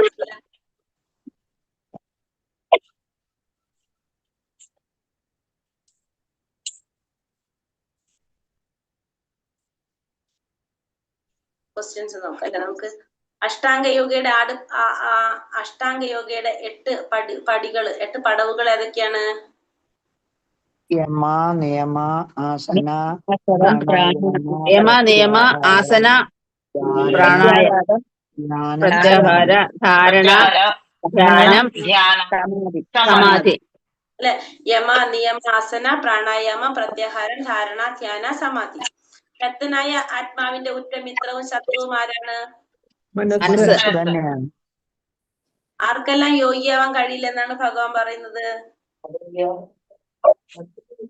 കൂടുതൽ ഭക്ഷിക്കുന്നവർക്കും കുറച്ച് ഭക്ഷിക്കുന്നവർക്കും കൂടുതൽ ഉറങ്ങുന്നവർക്കും കുറച്ച് ഉറങ്ങുന്നവർക്കും അത് അത്യാവശ്യമാണ്. നമ്മള് ഉറക്കം അത്യാവശ്യമാണ്. ഉറക്കം തമോ ഗുണത്തിന്റെ ലക്ഷണം. കൂടുതൽ ഉറങ്ങിക്കഴിഞ്ഞാൽ നമ്മൾ എവിടെ തന്നെയാണ്? തമോ ഗുണത്തിൽ തന്നെയാന്ന് പറയും. സ്ഥിരതയില്ലാത്ത മനസ്സിനെ എങ്ങനെ കീഴടക്കാമെന്നാണ് ഭഗവാൻ പറഞ്ഞത്? എങ്ങനെയാണ്? പരിശീലനം കൊണ്ടും നിസ്സംഗത കൊണ്ടും സാധിക്കുന്നതുമാണ് എന്നാണ് പറഞ്ഞത്. യുക്തമായ പരിശീലനത്തിലൂടെ നിസ്സംഗത കൊണ്ട് സാധിക്കും. 41-ാം ശ്ലോകത്തിൽ എന്തിനെ കുറിച്ചാ പറഞ്ഞത്? നമ്മൾ നന്മ ചെയ്താൽ കുറച്ചു ദിവസം ഭഗവാന്റെ അടുത്ത് വെക്കും. അത് കഴിഞ്ഞ് ആർക്ക് കഴിയുമ്പോ നിരിഷ്ടയുള്ളയോ പുണ്യാത്മാക്കളുടെയോ കുടുംബങ്ങളിൽ വീണ്ടും പിറക്കുന്നു. വീഴ്ച സംഭവിക്കും. എന്തിനെ കുറിച്ച് 41ാമത്തെ ശ്ലോകത്തിൽ പറയുന്നത്? അപ്പൊ നമ്മള് യോഗത്തിൽ നന്മ ചെയ്യാൻ വീഴ്ച സംഭവിച്ചാൽ നന്മ എന്ന് ഉദ്ദേശിച്ചത് എന്താണെന്ന് നന്മ എന്ന് ഉദ്ദേശിച്ചത് എന്താണ്? മ്യൂട്ടില ഒരാള്. നമ്മൾ ചെയ്യുന്ന കർമ്മങ്ങൾ ഭഗവാന് അർപ്പിച്ച് ചെയ്യുക. അതായത് നമ്മള് ചെയ്യുന്ന കർമ്മങ്ങൾ ഭഗവാൻ അർപ്പിച്ച് ചെയ്യാന്ന് പറഞ്ഞാല് ഇത്തിരി കൂടി ക്ലിയർ ആക്കാൻ പറ്റുമോ? മനസ്സൊന്നും ചഞ്ചലമാകാതെ ഭഗവാനെ തന്നെ സ്നേഹിച്ചിരിക്കുമ്പോ, അതായത് അതിൽ പറഞ്ഞിരിക്കുന്നത് അങ്ങനെയാണ്. നമ്മൾ യോഗത്തില് യോഗം എന്ന് വെച്ചെന്താണ്? ഭഗവാനുമായിട്ട് ബന്ധപ്പെടുന്നതിനാണ് യോഗം എന്ന് പറയുന്നത്, അല്ലേ? അപ്പൊ ഭഗവാനുമായിട്ട് ബന്ധപ്പെടുത്തി ചെയ്യുന്ന കർമ്മങ്ങൾ, അതായത് നമ്മൾ ഭക്തിയുടെ സേവനം ചെയ്തുകൊണ്ടിരിക്കുക, നാമജപം അതാണ് മെയിൻ ആയിട്ട് നമുക്കിപ്പോ പറയാൻ സാധിക്കുന്നത്. അപ്പൊ നാമജപം കാര്യങ്ങളൊക്കെ ചെയ്തുകൊണ്ടിരുന്നിട്ട് ഇപ്പൊ നമ്മള് ഭഗവാനുമായിട്ട് ബന്ധപ്പെട്ട കാര്യങ്ങൾ എന്ന് പറഞ്ഞപ്പോ നമുക്ക് ഭഗവത്ഗീത ക്ലാസ്, ഭാഗവതം ക്ലാസ്, പിന്നെ അതുപോലെ തന്നെ നാമജപം, ഇതൊക്കെ എന്താണ്? പ്രത്യക്ഷത്തിൽ നമ്മൾ ഭഗവാനായിട്ട് ചെയ്യുന്ന കാര്യങ്ങളാണ്, അല്ലെ? ബാക്കി നമ്മൾ മറ്റുള്ള കാര്യങ്ങൾ ഭഗവാന് വേണ്ടി ചെയ്യുക അല്ലെങ്കിൽ നന്മ ചെയ്യാന്ന് പറഞ്ഞാൽ അതെന്താണ്? നമ്മള് അത് ഫുള്ള് വരുന്നില്ല, അല്ലെ? ആണല്ലോ. ഭഗവത്ഗീത ക്ലാസ് കേൾക്കാൻ തന്നെ നമ്മൾ എന്താ ചെയ്യുന്നത്? ഭഗവാനുമായിട്ട് ബന്ധപ്പെട്ട കാര്യം തന്നെയാണ് നമ്മളവിടെ കേട്ടുകൊണ്ടിരിക്കുന്നത്. അപ്പൊ നമ്മൾ ചെയ്യുന്ന പ്രവൃത്തി ഭഗവാനായിട്ട് ബന്ധപ്പെടുത്തി ചെയ്യാന്ന് പറഞ്ഞാൽ ഇപ്പൊ പ്രാക്ടിക്കലി നമുക്ക് പത്രം ചെയ്യുണ്ടാവില്ല നമ്മള്. ഇതാണ് ഉദ്ദേശിക്കുന്നത്. ഇപ്പൊ നമ്മൾ ഭഗവത്ഗീത ക്ലാസ് ആയിക്കോട്ടെ, ഭാഗവതം ക്ലാസ് ആയിക്കോട്ടെ, നാമജപം, ഭഗവാന്റെ നാമജപം, ഇതൊക്കെ നമ്മൾ ചെയ്തുകൊണ്ടിരിക്കുമ്പോ നമുക്ക് അതില് വീഴ്ച പറ്റും. ചിലപ്പോ നമുക്ക് എന്തെങ്കിലും കാരണം കൊണ്ട് ഇപ്പൊ 2 ദിവസം നമ്മൾ ക്ലാസ്സിൽ കയറില്ല, 3ാമത്തെ ദിവസം തൊട്ട് നമുക്ക് പിന്നെ ഒരു മടി വരും. എന്തിനാ കയറുന്നത്? 2 ദിവസം കയറിയില്ലല്ലോ എന്ന് വിചാരിക്കും നമ്മൾ. അങ്ങനെ എന്തെങ്കിലും നമ്മുടെ സാഹചര്യം കൊണ്ട് നമ്മളത് വിട്ടുപോയി. അപ്പൊ നമ്മൾ ഈ 4 ദിവസം കയറിയതിന്റെ ഫലം നമുക്ക് എന്താണ്? അവിടെ റെക്കോർഡ് ചെയ്തിട്ടുണ്ടാവും, അത് നമുക്ക് കിട്ടും. അതാണ് പറയണത് യോഗത്തില് പരാജിതനാവുന്ന ആള്. അതായത് ഭഗവാനായിട്ട് ബന്ധപ്പെടാൻ ശ്രമിച്ചുകൊണ്ടിരിക്കുകയാണ് നമ്മൾ, അല്ലെ? അപ്പൊ അതിൽ നമ്മൾ പരാജയപ്പെട്ടാലും നമുക്ക് എന്ത് സംഭവിക്കുന്ന പറയുന്നത്? നമ്മൾ ആ ചെയ്തതിന്റെ ഫലം നമുക്ക് അനുഭവിക്കണം. നമ്മൾ ഇത്രയും ദിവസം ചെയ്തതിന്റെ ഫലം നമുക്ക് കിട്ടണമല്ലോ, അതിന്റെ ഫലം നമുക്ക് കിട്ടുന്നതാണ് ആ 41ാമത്തെ ശ്ലോകത്തിൽ പറയുന്നത്. അങ്ങനെയുള്ളവർക്ക് എന്താ സംഭവിക്കുന്നത്? ഫലം. ഒന്നുകിൽ അത് നമ്മൾ ചെയ്തൊരു പുണ്യ പ്രവൃത്തിയാണ് നമ്മൾ ചെയ്തത്. അത്രയും സമയം നമുക്ക് ഒന്നുകിൽ കിടന്ന് ഉറങ്ങായിരുന്നു, അല്ലെങ്കിൽ നമുക്ക് TV കണ്ടോ, സീരിയൽ കണ്ടോ, സിനിമ കണ്ടോ ഇരിക്കാമായിരുന്നു. പക്ഷെ അതിന് പകരം നമ്മൾ എന്ത് ചെയ്തു? ഭഗവാനെ കുറിച്ച് അറിയാനാണ് ആ സമയം നമ്മൾ ഉപയോഗിച്ചത്. അപ്പൊ നമ്മൾ ചെയ്തത് ഒരു പുണ്യപ്രവൃത്തിയാണ്. ആ പുണ്യപ്രവൃത്തി ചെയ്തതിന്റെ ഫലം നമുക്ക് അനുഭവിക്കണം. എങ്ങനെ വേണം അനുഭവിക്കുന്ന പറഞ്ഞത്? നമ്മൾ അത് അനുഭവിക്കാൻ വേണ്ടിട്ട് എവിടെ പോണം? പുണ്യലോകത്തിൽ പോണം. പുണ്യലോകം എന്ന് പറഞ്ഞാല് ഭൗതിക ലോകത്തില് ഇന്ദ്രന്റെ ലോകം, അല്ല സ്വർഗലോകത്തിനാണ് നമ്മൾ പുണ്യലോകം എന്ന് പറഞ്ഞത്. സ്വർഗലോകത്തില്, ഭൗതിക ലോകത്തിൽ 5ാമത്തെ ലോകമാണ് ഇത് സ്വർഗലോകം. ആ സ്വർഗത്തെ ലോകത്തിൽ പോയിട്ട് നമ്മൾ ഈ ചെയ്തതിന്റെ പുണ്യഫലങ്ങള്, സ്വർഗീയ സുഖങ്ങളെല്ലാം അനുഭവിച്ച് അവിടെ അനേകം വർഷങ്ങൾ അവിടെ വാണതിന് ശേഷം അത് കഴിയുമ്പോ നമുക്ക് വീണ്ടും എവിടേക്ക് തിരിച്ചു വരേണ്ടി വരും? ഈ ഭൂലോകത്തില്. മർത്യലോകം ഏതാണ്? ഭൂലോകമാണ്. 7ാമത്തെ ലോകമാണ് ഭൂലോകം. ഈ 7ാമത്തെ ലോകമായിട്ടുള്ള ഭൂലോകത്തിൽ നമ്മൾ തിരിച്ചു വന്ന് ബാക്കി നമ്മൾ അവിടെ അനുഭവിക്കണം. പക്ഷെ അവിടെ വരുമ്പോ അവിടെ ഒരു ജന്മം നമ്മൾ എടുക്കണം, അല്ലെ? ഏതെങ്കിലും ഒരു കുടുംബത്തിൽ നമ്മൾ ജനിക്കണം. അപ്പൊ എങ്ങനത്തെ വീട്ടിലായിരിക്കും നമ്മൾ ജനിക്കുന്നതെന്ന് പറഞ്ഞു? നമ്മള് ധനികരുടെ കുടുംബങ്ങളിൽ ഒക്കെ ആയിരിക്കും നമ്മൾ ജന്മം എടുക്കുന്നത്. അങ്ങനെ ജന്മമെടുത്ത് ധർമ്മബോധമുള്ളവരുടെ കുടുംബങ്ങളില്, പിന്നെ വൈഷ്ണവ കുടുംബങ്ങളില്, ബ്രാഹ്മണന്റെ കുടുംബങ്ങളില്, ധനികരുടെ കുടുംബങ്ങളില്, ധനാഠ്യരുടെ കുടുംബങ്ങളിൽ, അല്ലെ? പിന്നെ കുലശ്രേഷ്ഠതയുള്ളവരുടെ കുടുംബത്തിലായിരിക്കും നമ്മൾ വന്ന് ജന്മം എടുക്കുക. അപ്പൊ അവിടെ നിന്നുകൊണ്ട് നമുക്ക് എന്ത് ചെയ്യാൻ സാധിക്കും? വീണ്ടും നമുക്ക് ഈ ഭക്തി പ്രാക്ടീസ് ചെയ്യാനായിട്ട് സാധിക്കും. ഭഗവാനെ കുറിച്ചുള്ള കാര്യങ്ങള് അവിടെ നമുക്ക് വീണ്ടും കൃഷ്ണാവബോധത്തിലേക്ക് ഉയരാനുള്ള അവസരം നമുക്ക് തരും. ഭഗവാൻ അങ്ങനത്തെ ഒരു ചാൻസ് നമുക്ക് തരും. അപ്പൊ നമ്മൾ ഈ ചെയ്യുന്നത് നമുക്ക് ഒരിക്കലും എന്തുണ്ടാവില്ല? നഷ്ടം ഉണ്ടാവില്ല എന്നാണ് നമുക്ക് പറയുന്നത്. പിന്നെ യോഗികളിൽ വെച്ച് ഉത്തമനായ യോഗി ആരാണെന്നാണ് ഭഗവാന്റെ അഭിപ്രായത്തില്?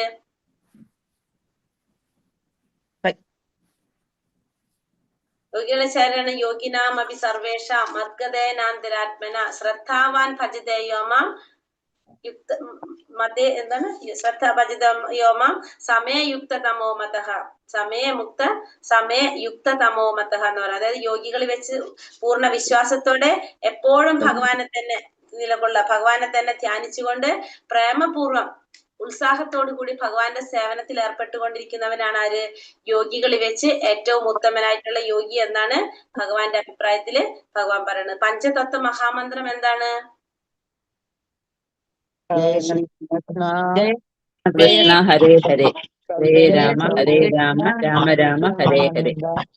പഞ്ചതത്വം ജയ ശ്രീകൃഷ്ണ ചൈതന്യ പ്രഭു നിത്യാനന്ദ ശ്രീ അദ്വൈത ഗദാധര ശ്രീവാസാദി ഗൗര ഭക്തവൃന്ദ.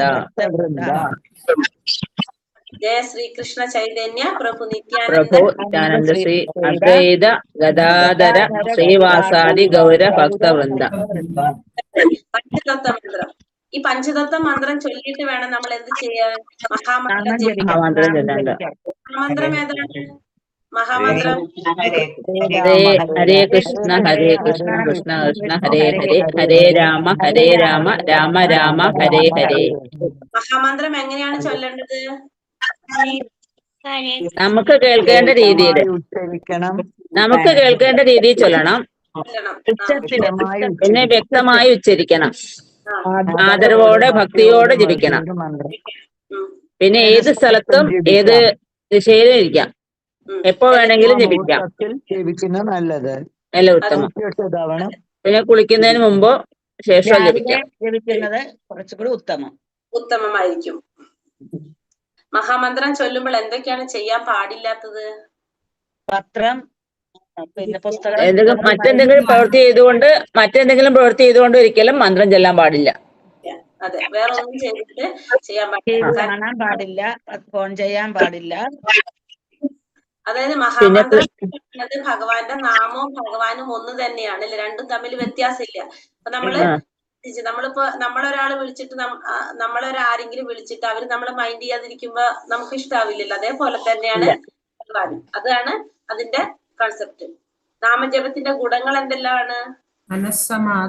മനസ്സമാധാനം, സന്തോഷം, ജ്ഞാനോദയം. ഒരെണ്ണം കൂടി ഉണ്ട്. 3 കാര്യങ്ങളില്ല. സന്തോഷം, ജ്ഞാനോദയം, പിന്നെ ഉത്കണ്ഠയിൽ നിന്നുള്ള സ്വാതന്ത്ര്യം. ഉത്കണ്ഠ ഉണ്ടാവില്ല. അപ്പൊ ഇത്രയും കാര്യങ്ങൾ നമുക്ക് എന്തുകൊണ്ട് കിട്ടും? നാമജപം കൊണ്ട് കിട്ടും. നമുക്ക് ഇനി അത്യാവശ്യം എന്താണ്? ഇനി ഈ 4 കാര്യങ്ങൾ ആവശ്യമുള്ളതാണല്ലോ എല്ലാവർക്കും. ഇത് വേണ്ടാത്ത ആരെങ്കിലും ഉണ്ട് ക്ലാസ്സില്? വേണം, എല്ലാവർക്കും വേണം. അപ്പൊ നമുക്ക് എന്ത് ചെയ്യണം? ഇനി നാമജപം തുടങ്ങണം. നാമജപം തുടരണം. നാമജപം തുടങ്ങാനായിട്ട്